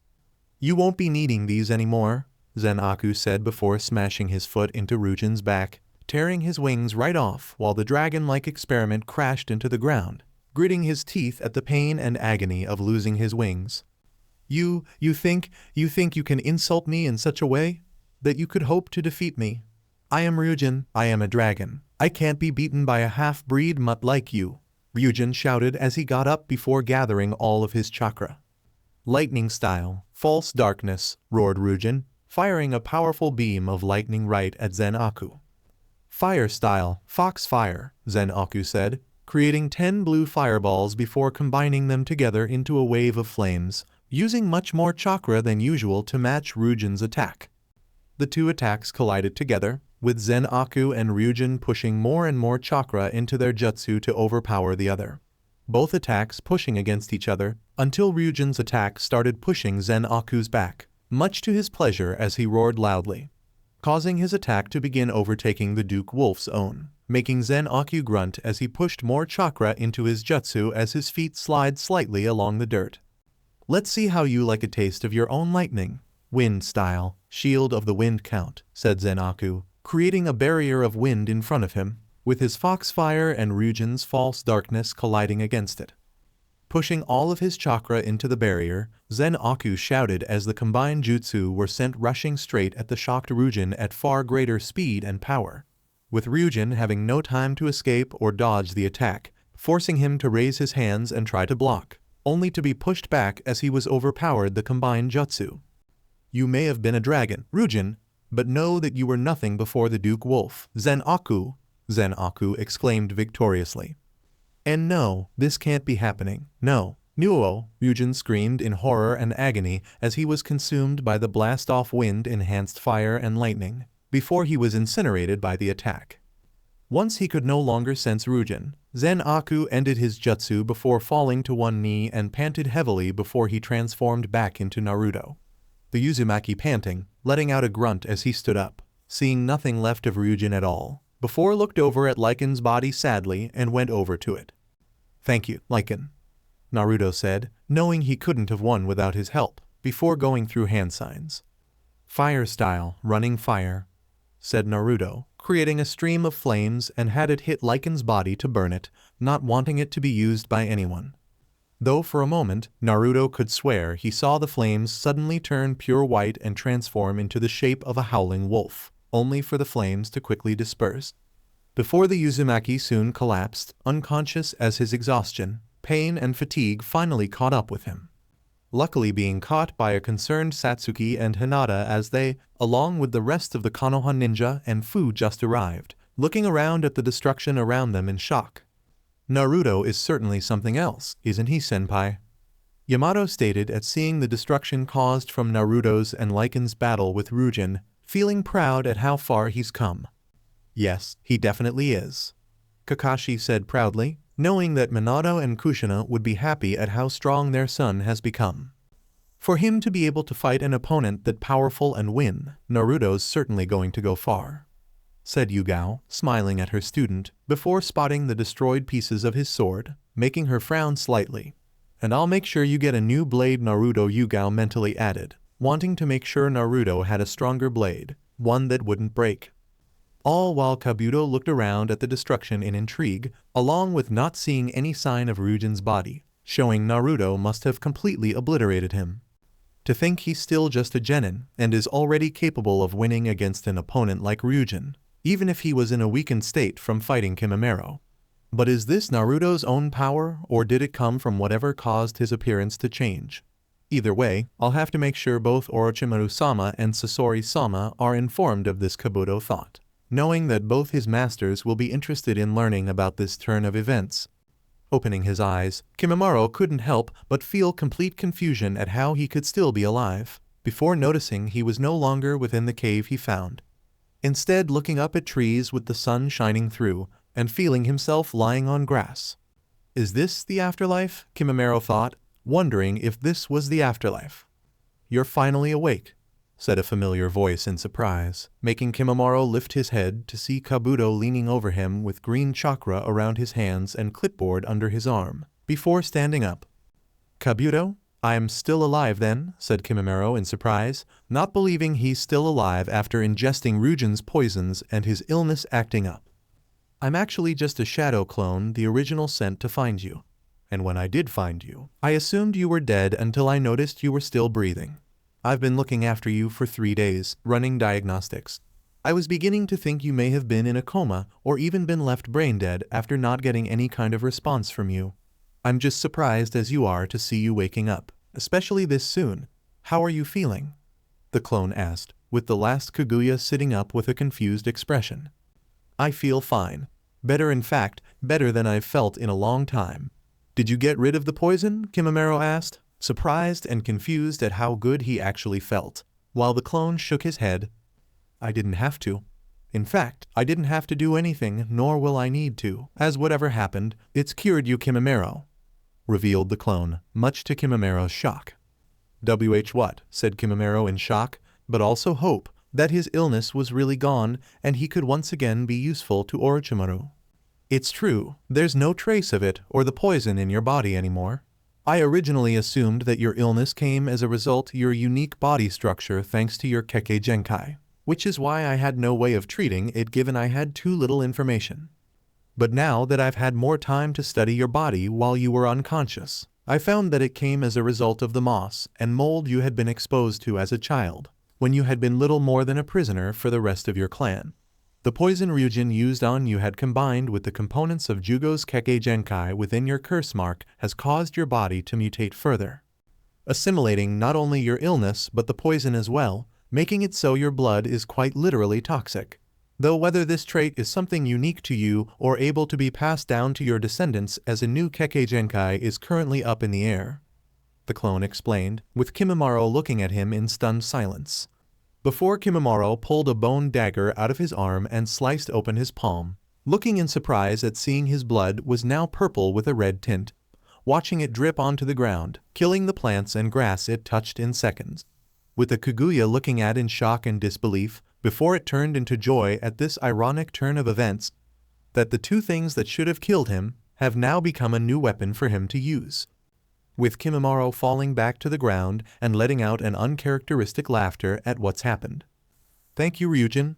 You may have been trash and dared to interfere in Orochimaru-sama's business, but your attempt to kill has made me even stronger. Thank you for curing me and making me a more valuable asset to Orochimaru-sama, Kimimaro thought as he laughed, wishing he could see the look on Ryujin's face to know what he's unknowingly done for him. The Kaguya soon calmed down but still had an excited smile on his face, knowing he'll be able to serve Orochimaru for the rest of his life, with no worries of it ending prematurely due to his illness. And thank you, Jugo. Your power is truly a blessing, my friend, thought Kimimaro, knowing there wasn't any way he could repay Jugo for his own part in curing him, but would do his best to repay his friend. While you have every right to be excited, Kimimaro, I still need to run some tests to ensure this new power doesn't come with any negative side effects. And you should consider yourself lucky that the poison and your illness were compatible like this, otherwise you would be dead right now. The clone said, with the Kaguya nodding as the clone continued performing tests on him. Kabuto, what happened to Ryujin? As if you're here, that means he's dead now, right? Kimimaro asked, knowing if Kabuto was free, then Merc and Savage were dead along with Ryujin, if their prisoners were freed. Yes, Ryujin is dead, his entire body being completely vaporized in fact, having fought Lyen and one of the genin Naruto Uzumaki, the latter being the one who killed him. Revealed the clone, something that really shocked Kimimaro. As learning Ryujin was dead is one thing, but that his entire was vaporized, given his dragon curse mark's second stage put him on the same level as the Kaguya's base, back when he was in his prime. Or at least, his now former prime thanks to his new toxic blood. The fact he'd been killed by a genin, even in his weakened state from their own fight, was even more shocking. What exactly happened? Questioned Kimimaro, wanting to know the details of the battle and how powerful this Naruto Uzumaki is to succeed in vaporizing Ryujin. I don't have all the details, since we only arrived after the battle was over and Naruto is still unconscious. What I do know is that he, Lyen, and the Taki Kunoichi, Fu, had killed Merc and Savage, with Fu being the one who freed us. Though we'd also been left comatose by Merc's shadow cutter jutsu before waking up when our shadows were returned to us, and we could at least feel the power from the end of the battle. But I'm sure you'd be able to get a good idea by seeing the destruction left behind. The clone explained, making the Kaguya frown in contemplation. It wasn't long before the clone finished running his tests, with Kimimaro standing up and took some storage scrolls the clone handed him. Here, these are the blood and DNA samples I was able to recover from the experiments and Naruto, which should still prove useful. But be sure to tell Orochimaru-sama that the samples from Ryujin and Lyen are limited due to their bodies being destroyed. So, it'd be best to see about trying to make duplicates of them with the cloning process, for more viable samples, said the clone, given Orochimaru's already succeeded in making numerous sentient clones of Shin Uchiha. It should be easier to create backups of valuable DNA samples. I'll ensure Orochimaru-sama receives the samples and learns what's happened here. Kimimaro replied, pocketing the scrolls before he took off running. With the clone dispelling soon after, sending the information it's learned back to the original. with Naruto. Meanwhile, Naruto was also beginning to wake up, the Uzumaki's eyes opening only to find himself looking up at a tent ceiling, making him frown as he looking around, seeing that he was inside of a makeshift medical tent, before spotting Kabuto off to the side. "Kabuto?" Naruto said, getting the gray-haired medic nin's attention as he looked over at Naruto. "Ah, Naruto. Glad to see you're finally awake. You had everyone worried. And before you ask, you've been unconscious for 3 days now," replied Kabuto, making Naruto's eyes widen that he was unconscious for 3 days. Though when Naruto tried sitting up, he finally felt the weight of something on top of him, as well as his arms being held. Lifting his head to see what it was, the Ravenet's eyes only widened further while blushing in embarrassment at what he saw. Finding Satsuki and Hinata laying down on either side of his futon holding his arms, and Fu was lying on top of him. "What are they doing here? How long have they been here?" Naruto thought, shocked and embarrassment at seeing his teammates and friends, before looking back at Kabuto for answers. "They refused to leave no matter what any of us said. The only time they did was to eat, using the restroom, and helping with the repairs around town. But other than that, they'd always be here the entire time. Though the position they're currently in, that actually only happened last night. Ironic that it just so happens to be the night before you wake up," Kabuto revealed with a smirk on his face, with the Jinchuriki giving him an annoyed glare. "It's not funny," Naruto said quietly, not wanting to risk waking the girls up to see the position they're in. "I think it's adorable, all my cute little genin together," stated Kakashi, causing Naruto's head to snap towards him in surprise. "When did you get here?" said Naruto, having not heard or sensed him enter the tent. "Just now, but I'm sure you were preoccupied being in bed with 3 girls. You're really showing the luck of a true harem protagonist, Naruto." "Well done," Kakashi said with a nice smile and thumbs up, before pulling out his book. "And if you ever need some advice, these are the perfect guide," added Kakashi, much to Naruto's annoyance as he gave the copy ninja a dry glare. "Says the guy who's probably never even been on a date before," Naruto retorted, with Kakashi looking like he'd just been physically struck before he practically teleported to a corner of the tent in a crouching position, with an aura of depression surrounding him. Looking at the girls and his pinned arms, Naruto began carefully moving his arms to make a shadow clone and substitute with it. Unfortunately, before Naruto could free his arms to make a clone, Satsuki, Hinata and Fu began waking up, making him tense. With the Uzumaki being unable to do anything as the trio woke up, Satsuki and Hinata releasing his arms and sitting up, while Fu sat up and was now straddling his lap. "Why me?" Naruto thought helplessly, before the girls saw he was awake as well. "Naruto," the girls said before they hugged him tightly, making Naruto blush at feeling their bodies pressed against him even closer than before. "Are you all right, Naruto-kun? How are you feeling after the fight?" Hinata asked, looking at him in concern if he's still hurt from fighting Ruen. "What were you even thinking fighting someone like that with hardly any backup?" "You're lucky to still be alive," said Satsuki while narrowing her eyes, upset that he'd fight Ruen with only Lyen, though still looked worried and relieved he was awake. "You should have let me go with you or even wait until everyone was freed," Fu added, saddened at seeing Lyen had been killed, along with being terrified at the idea that Naruto nearly died as well. While Kakashi and Kabuto saw this as a sign to leave the tent, leaving the genin alone. "I'm fine, Hinata, really. I'm also glad that you 3 are all right and were here for me. And I was just thinking of making sure Ruen was kept busy long enough for you all to get free and either help or escape. That's what I cared about, making sure you all were safe. I also wasn't going to let you risk yourself, Fu, since me and Lyen would have been enough to keep Ruen distracted while you freed everyone. But I am sorry for worrying you 3. Naruto said, making the girls frown at him. "At least we're all safe still, but please don't needlessly risk yourself like that again, Naruto-kun. Not when you could have more help," said Hinata, with Satsuki and Fu nodding in agreement. "Yeah, I know you and Lyen would have been able to fight Ruen, but I could have helped as well to lessen the risk.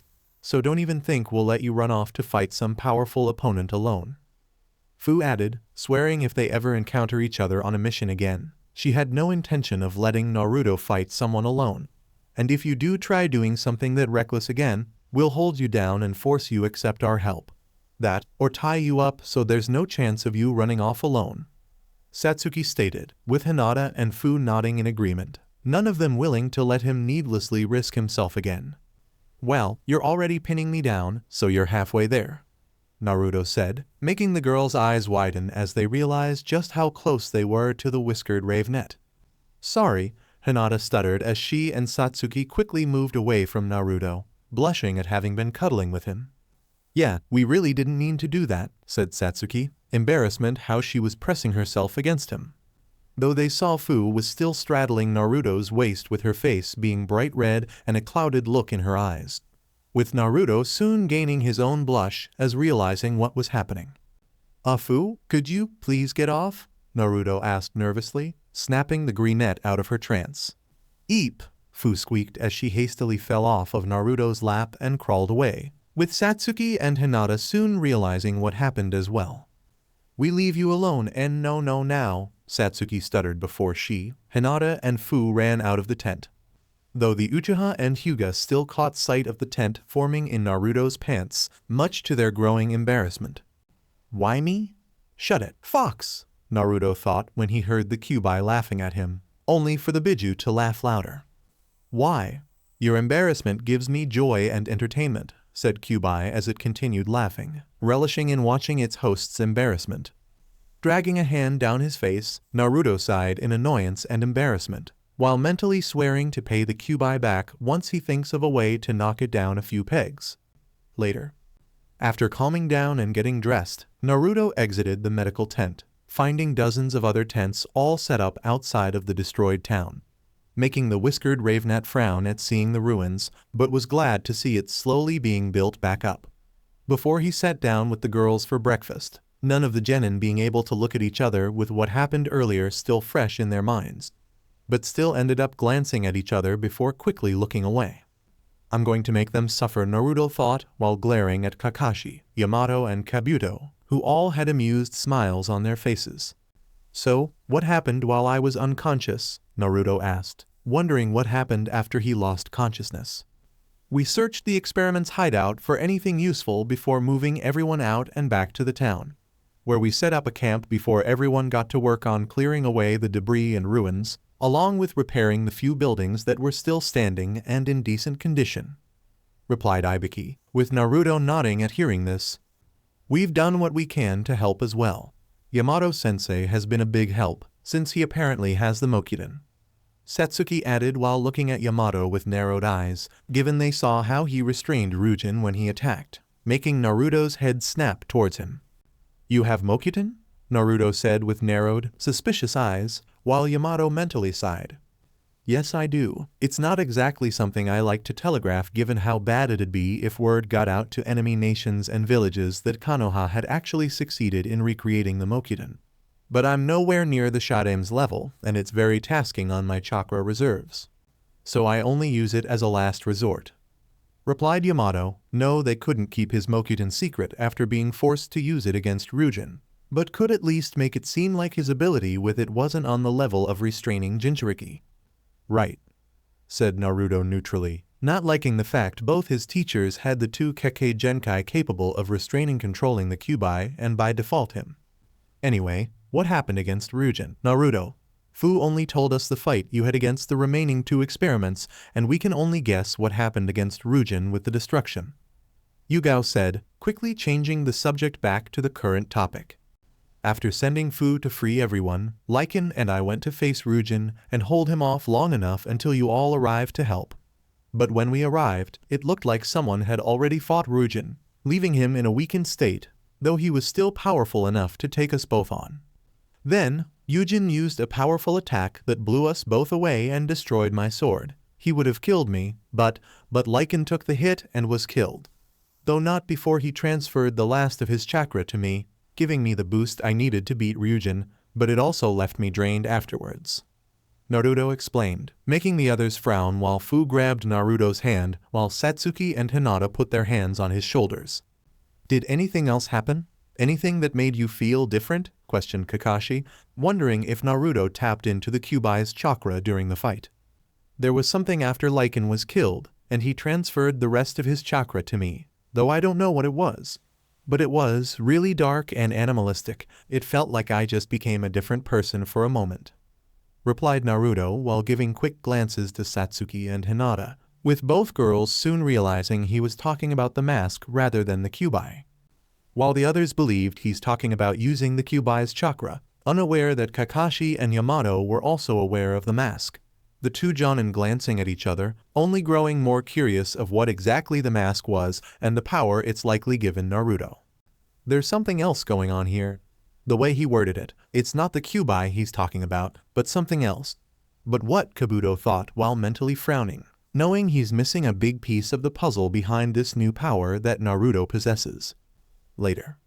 Once they finished breakfast, the ninja began helping in repairing the village, with Naruto and Fu helping a lot with their shadow clones, which also gave Naruto an opportunity to pull the Taki Kunoichi aside, wanting to tell her about the wolf mask as well, feeling she had a right to know, not just because she's his friend, but also because she was as much as part of the rescue team as him and Lyen. What did you need, Naruto? Fu asked with a faint blush, looking around seeing they were alone and still remembering what happened when he woke up, what she ended up feeling. It's something I wanted you to know, Fu, about my fight with Ruen and the power I used to beat him, replied Naruto, making the greenette look at him in confusion. The power you used? But I already know about the Kyuubi, said Fu, confused at why he wanted to tell her something she already knew. No, it's not the Kyuubi. While I did use some of its chakra, it was a different power I used. One I got during the incident where I stole the forbidden scroll I told you about. I found something later that night, Naruto said before he told Fu about finding the wolf mask and putting it on, resulting in it merging with him, changing his appearance, and the power he gained from it. With Fu being surprised to hear what happened, but also happy that Naruto trusted her enough to tell her something like that. So far only you, Satsuki, Hinata, and the Sandame's granddaughter, Kanoka, know about the mask and what it did, said Naruto, with the Taki Kunoichi smiling and hugging him. Thank you for telling me, Naruto, and for trusting me with this information. It really means a lot, Fu replied before pulling back and looking deep in thought before nodding. And Chomai says thanks for the trust as well, added Fu, causing the Uzumaki to look at her in confusion. Chomai?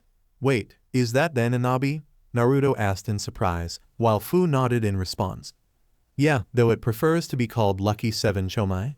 We actually get along pretty good. Chomai doesn't even mind letting me use its chakra. I can even summon its wings to fly. And after everything you've done for me, it's fine letting me tell you its name, Fu revealed, surprising Naruto before wincing as the Kyuubi roared in anger. Tell that bug if it even thinks of revealing my name, I will tear its wings off, Kyuubi roared, refusing to have its name revealed by its siblings. Are you alright, Naruto? Fu asked in concern as Naruto brought a hand to his head. I'm fine, just the Kyuubi getting angry. It also really doesn't want its own name revealed, said Naruto, making the greenette nod in understanding. Yeah, Chomei says their names are important to each of the Biju, and they don't reveal them freely, only to those they trust, which is really rare, said Fu, knowing she was lucky to have Chomei sealed in her, who's one of the more relaxed and nice Biju. With the two soon getting back to helping rebuild the town, with the whiskered Ravenette having a thoughtful look on his face now. With Kakashi and Yamato. Meanwhile, Kakashi and Yamato were speaking with the town leader. I'm afraid we won't be able to stay to finish repairing the village. With Naruto now awake, we'll be returning to Konoha tomorrow to report to the Hokage since our mission is technically complete, said Kakashi with a frown under his mask, with Yamato nodding in agreement. Agreed, the Hokage will want to know immediately what's happened here. But you have our apologies for failing in protecting the village, for what it's worth, Yamato added, only for the leader to wave it off. You have nothing to apologize for, especially since you still completed your mission in dealing with those experiments and protecting everyone. The only thing that was destroyed here was a bunch of wood, stone, and metal. A village isn't the buildings or the location, it's the people that live in it. As long as the people survive, so does the village, said the leader, making Kakashi and Yamato nod.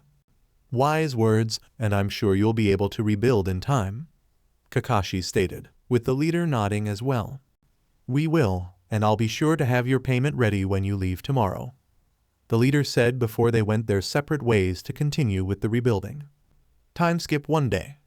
The next day, the Konoha ninja and Fu had received their payment from their client before leaving the town, along with going their separate ways, with Fu exchanging goodbyes with Naruto, Satsuki and Hinata before returning to Taki.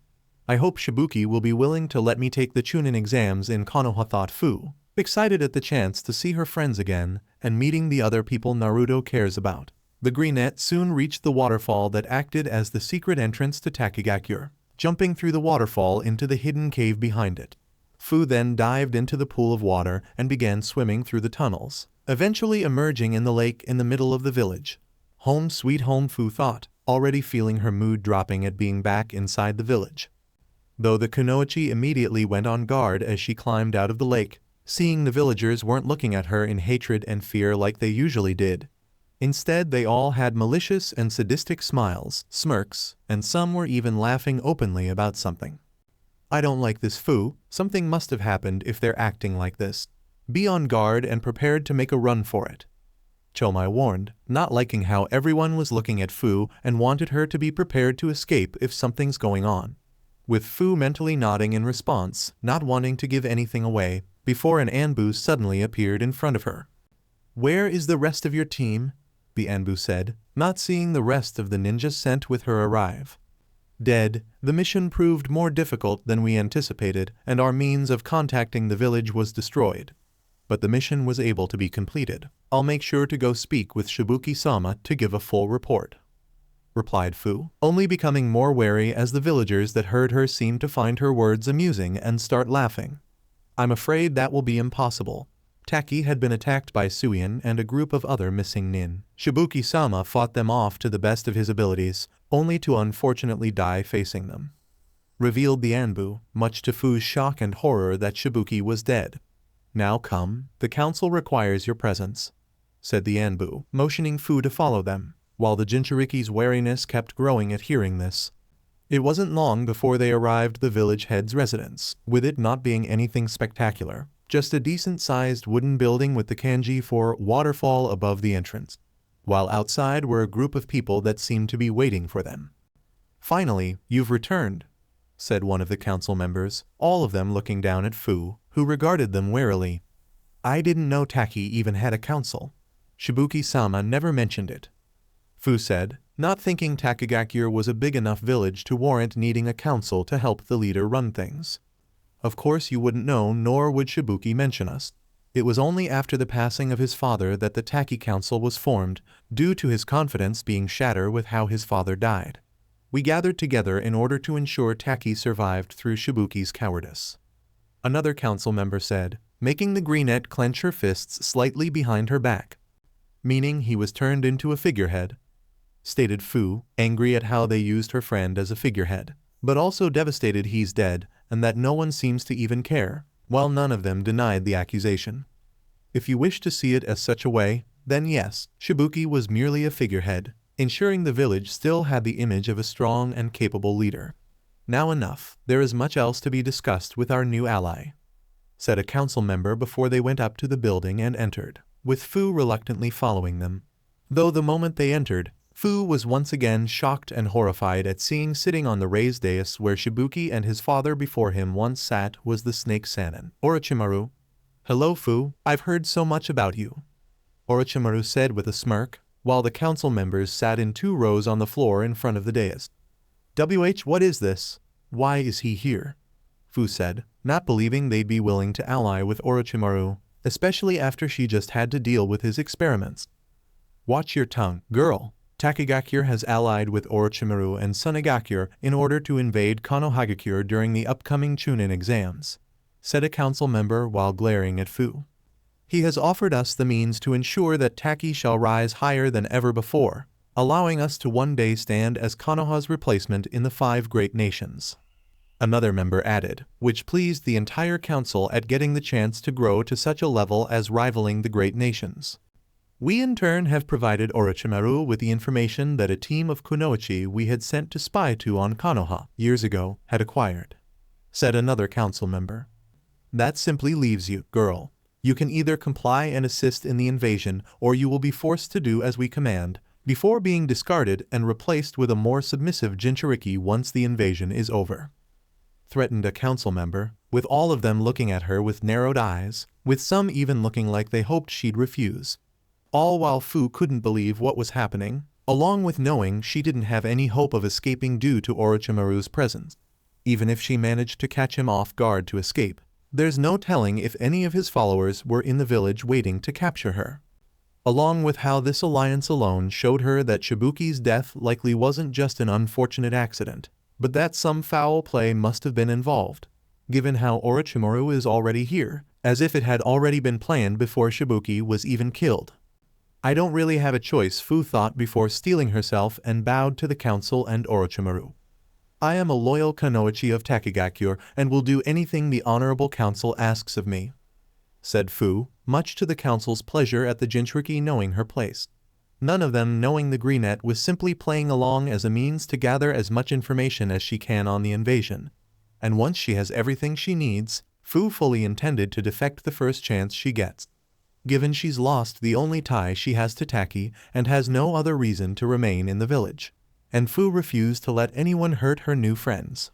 It took the Konoha ninja 2 days to return to Konoha, with them all heading straight towards the Hokage's tower to give their report of what happened to the Sandaime. With Orochimaru's involvement concerning Hiruzen, especially with how powerful these experiments were, despite being considered failures, which only worried the Hokage more, as if someone as powerful as this Ruen had been was seen as a failure. Who's to say his former student didn't have even more powerful experiments and followers under his control? Something that increased his guilt and self-loathing at being unable to kill Orochimaru when he had the chance.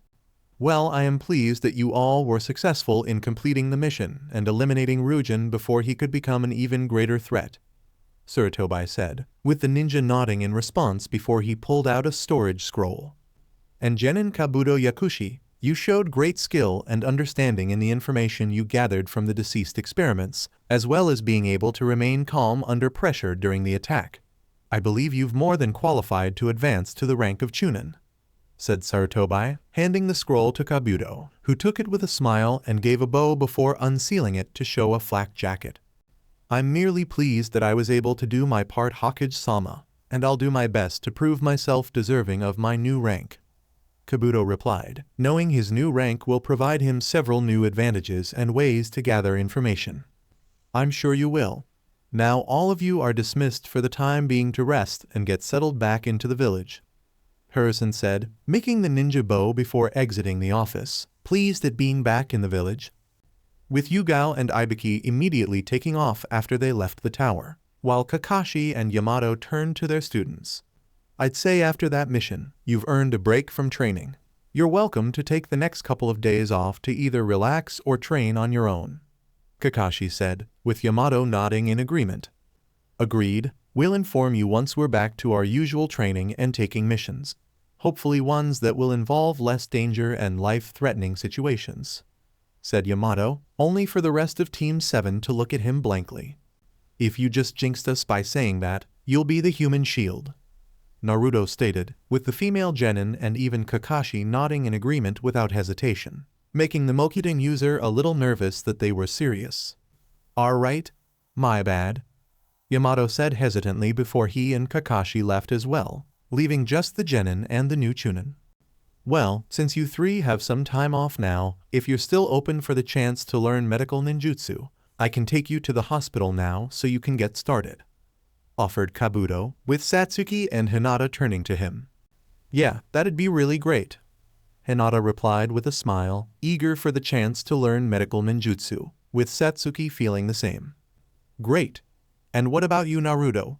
Have you thought about joining? Kabuto asked while looking at the Uzumaki, who thought over it for a few moments. I did, and I don't think I'll be able to learn medical ninjutsu in the near future. But I will take the chance to learn about medicines and poisons whenever you're available to teach me about them, said Naruto, figuring with Satsuki and Hinata learning medical ninjutsu, it'd be good to learn about medicines and poisons to make and identify them. Of course, when you're ready, just stop by the hospital to get started or I'll come find you. And if you two are ready, we can go to the hospital now, said Kabuto before turning back to the Uchiha and Hyuga, who nodded in agreement. We're ready. See you later, Naruto, Satsuki said, waving to the whiskered Ravenette, with Hinata doing the same as they followed Kabuto to the hospital. Returning the wave, Naruto watched them leave until they were out of sight, before taking his leave as well to get some training done. Later with Satsuki and Hinata. After arriving at the hospital, Satsuki and Hinata had been put through orientation on the duties of medic nin, along with getting started on the basics of medical ninjutsu, with Hinata having an easier time, thanks to her chakra control and her Byakugan helping to better identify problems and injuries. Though the Uchiha was told she needed to work more on her chakra control first, before she could get started on medical ninjutsu.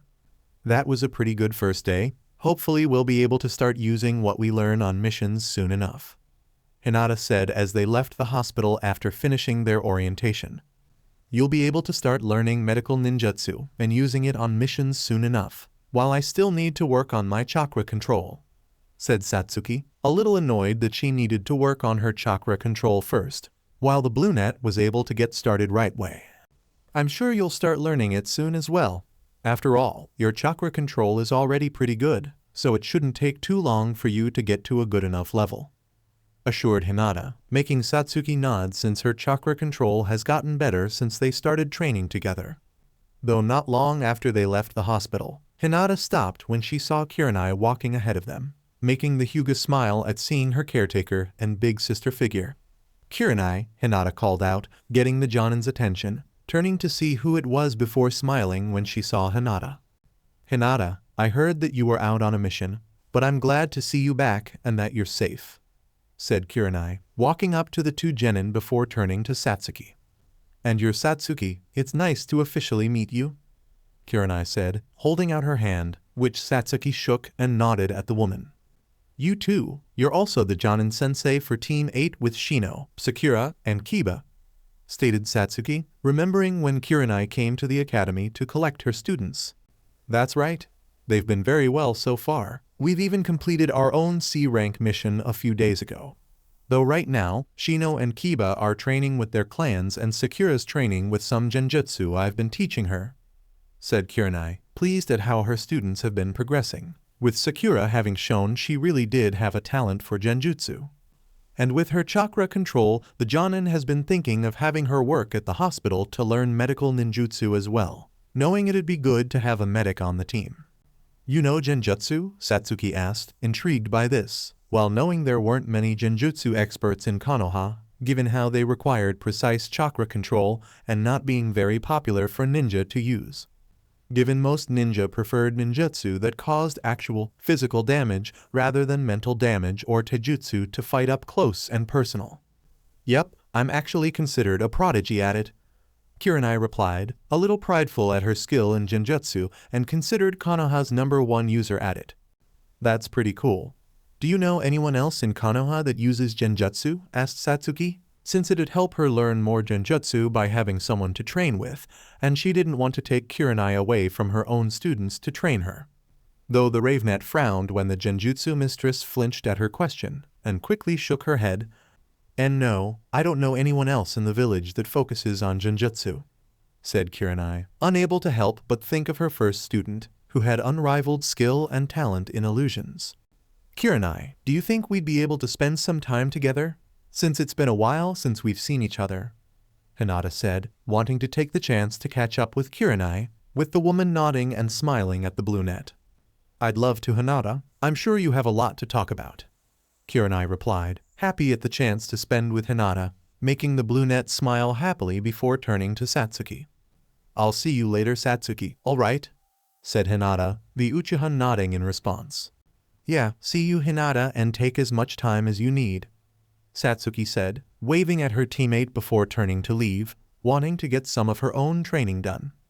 I should also really visit the Uchiha clan library and try to unlock my Sharingan, thought Satsuki, wanting to visit her clan library and see what jutsu she can find, along with seeing if she can unlock her Sharingan, given this mission had shown her the kind of enemies they'll be facing and how dangerous it can be. Not to mention how quickly things could change from a simple mission to something incredibly dangerous and life-threatening. And Satsuki wanted to make sure she's at her best the next time they're outside the village or end up encountering dangers inside. So, tell me about this mission you all went on, Kurenai asked as she and Hinata began walking through the village, with the brunette beginning to tell her about her team's mission. Later, Hinata and Kurenai eventually arrived at a bakery, one they'd gone to before during the former's time under the woman's care, due to them having cinnamon rolls she liked. With Hinata getting a large plate of cinnamon rolls, much to Kurenai's amusement at seeing her devour them all. Though the Jonin was also shocked and worried as Hinata told her about her team's mission and the danger they encountered. Even more so at learning they went against failed experiments created by Orochimaru, with their leader being on a completely different level. What really shocked Kurenai though was learning Naruto was the one who killed him, having seen his academy record and was under the impression he was the dead last. That's certainly a lot to take in, but I'm glad you all made it back safely and that you even made a new friend, said Kurenai, the two now sitting in the park, with Hinata nodding in response. It really wasn't what I expected for our first mission, outside of the village to be like, though I'm also thankful for it, not just because we got to meet Fu, but it also showed us the kind of threats we'd have to deal with. That we'll need to be prepared to face them, since there's always the chance of encountering stronger and more dangerous enemies. Hinata replied, making Kurenai nod in agreement. Indeed, it's something all ninja have to learn eventually, and while I would have liked if you learned it later on, I'm also glad that you now know how dangerous this life can be and to be prepared for it, Kurenai stated before smiling at Hinata. And I'm happy to see how much you've improved, not only in growing stronger but more confident and brave. I heard how you left the Hyuga clan and I'm proud of for you standing up for yourself, added Kurenai, having heard what happened and happy Hinata was able to finally walk away from such a toxic household. I guess I should also thank Hayashi, even if he was willing to throw away his own daughter, since he gave Hinata an out from the Hyuga clan with no strings attached, even if it was accidentally, Kurenai thought, having wanted to punch Hayashi when she learned he kicked Hinata out of the clan. But after learning Hinata left willingly, the Genjutsu mistress was happy she was free of such a burden and could now make her own choices without worrying about what the rest of the Hyuga clan will think. Thank you. It did hurt at first, that he'd go that far just to force me to be on a different team. But now I'm happy to be away and Satsuki doesn't mind letting me stay with her for as long as I need, said Hinata, having felt more relaxed, confident, and at ease with herself since leaving the Hyuga clan. It must feel good. Though what about your desire to get rid of the caged bird seal? Don't you still want to do that? Kurenai asked in concern, knowing how much the brunette hated the caged bird seal and hoped to abolish it. With Hinata frowning at this, since it had been her dream to abolish the caged bird seal after becoming the Hyuga clan head. But after being defeated by Hanabi and losing her status as the heiress of the Hyuga clan, though still hoped to achieve her dream with Hanabi's help. Now, however, it'd be impossible to do that as she's no longer part of the Hyuga clan. You know, the week before team assignments, I spent it with Naruto-kun, Satsuki and occasionally Kanoka, the Sandame's granddaughter, whenever she was free, revealed Hinata, surprising the Jonin as this was news to her. Really? Kurenai asked, having just assumed Hinata spent the week preparing and training herself for team assignments. But now hearing she spent it with Naruto and Satsuki, making Kurenai realize just why the Hokage believed they'd make a good team if he'd been watching them and hearing about them from his granddaughter. Yes, it started out with us just training together, before we began spending time together outside of training, hanging out, talking and just being together. It was the happiest I had been in years, without having any pressure put on me, pushed to do better, or being looked down upon for not being cold and ruthless like the rest of the clan. Naruto-kun and Satsuki even encouraged my kind nature and believed I could be strong, as well as helping me with my training. Naruto-kun even let me use his shadow clones as targets to help me get used to fighting people. They also helped me get started on learning elemental ninjutsu, which I'm working on combining with my Juken. Hinata replied, much to Kurenai's amazement and pride at learning everything she's been doing. But not just that. During that time, it helped me see just how unhealthy my relationship with the Hyuga clan actually was. Even the branch family didn't like me for being part of the main family and my supposed weakness. And while I may feel guilty about it, if I had to choose between my friends or the clan that mentally and emotionally abused me for not meeting the standard they wanted from me, I would choose Naruto-kun and Satsuki every time. Even if I didn't like Naruto-kun as more than a friend, I would still choose them, as they've believed in me and encouraged me. Since if it was before I spent time with them, I would have given in to Hayashi's demands, regardless of Naruto-kun being a factor. Hinata said, with the Genjutsu mistress wrapping an arm around her. Well, I'm proud of you for standing up for yourself and happy that you found such amazing friends. And while it may look selfish, choosing them over family, sometimes it's good being a little selfish and choosing what you want rather than what others want, said Kurenai, making Hinata smile and nod.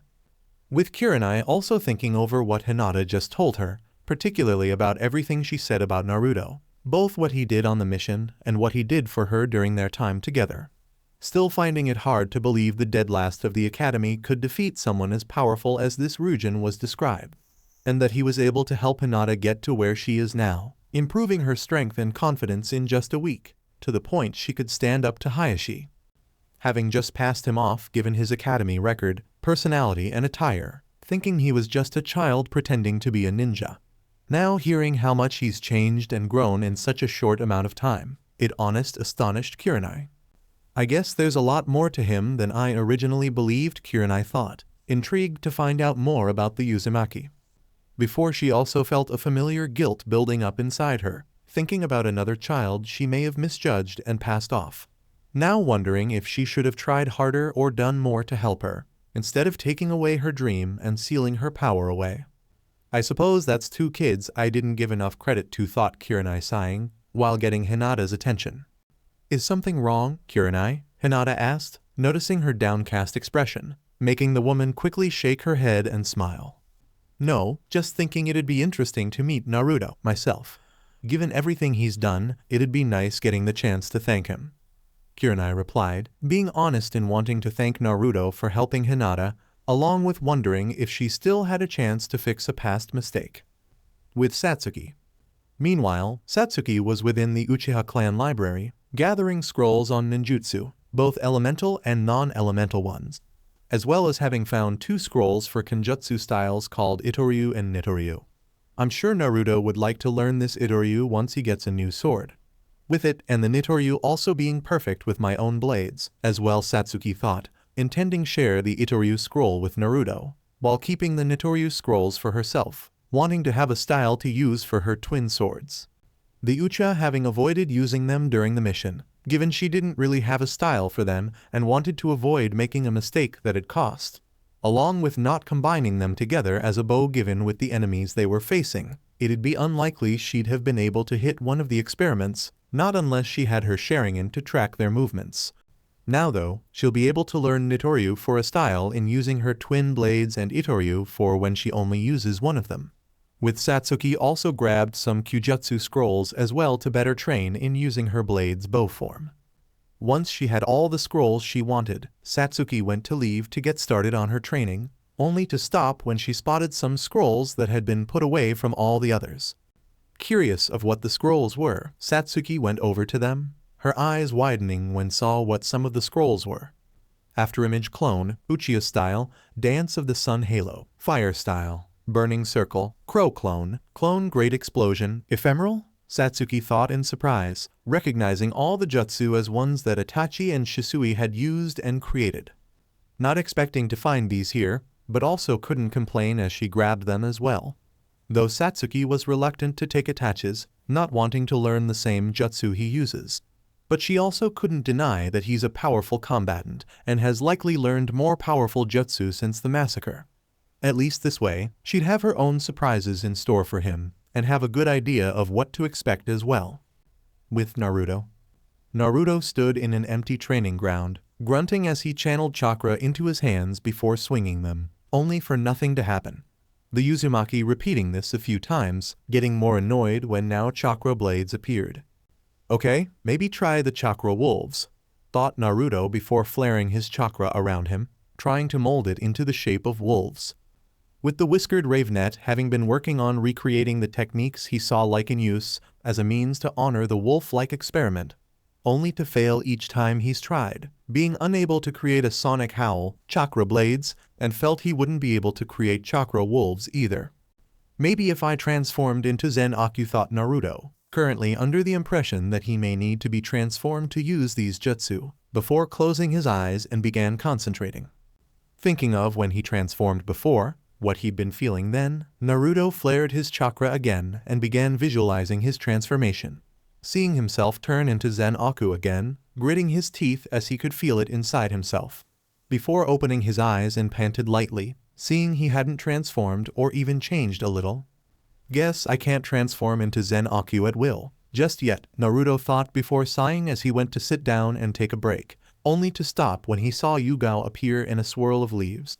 "Naruto, I'm glad I caught you," Yugao said while smiling at her student, which Naruto returned, but was confused as to why she was here. "Did you need something, Yugao-sensei?" Naruto asked, the perplexed shaking her head as she went up to him. "No, I just wanted to let you know I spoke with the Hokage, and he's given me permission to take you to Takumi village to get you a new, customized sword," Yugao revealed, surprising the Jinchuriki at hearing this. "Takumi village?" questioned Naruto, having never heard of that place before. "Yep, it's a village located in the land of rivers and is known for its skill in making weaponry that's really unique and possess powerful abilities. The craftsmen have been selling weapons to all the ninja villages, though as time passed their clientele began getting better at making weapons, causing their own weaponry to become obsolete. As for why we're going all the way to Takumi village, well, given how most of the village sees you, some of the shops here may," Yugao said uneasily, trying to think of the most polite way to word it. "Either refuse to make me a sword or potentially sabotage it, out of spite," Naruto stated bluntly, making Yugao wince but couldn't deny it. "Yeah, they may do that, while the craftsmen in Takumi village would have too much pride to willingly sabotage anything they create. But they also don't really take kindly to those from hidden villages, especially the 5 great nations. Given the reduced clientele and each time there's a war, they've been attacked by at least one of the hidden villages, out of fear of them selling weapons to an enemy nations or villages. And while they're now neutral, it'd be best to stay on guard while we're there, just in case," said Yugao, knowing the craftsmen of Takumi village had grown resentful over the past times they've been attacked, and then no longer having anyone buying their weapons. "I understand, and I'll be ready when we head there," replied Naruto, making the woman nod before taking her leave. With the whiskered ravenet only being able to hope nothing bad will happen on this trip. So alright folks, that's all for today. Stay tuned for part 4. Do subscribe, like and share for more such videos. Also check out the story and author Windstorm 16 on FANFICTIONnet. Press the bell icon to be notified first on release. See you in the next video, till then goodbye.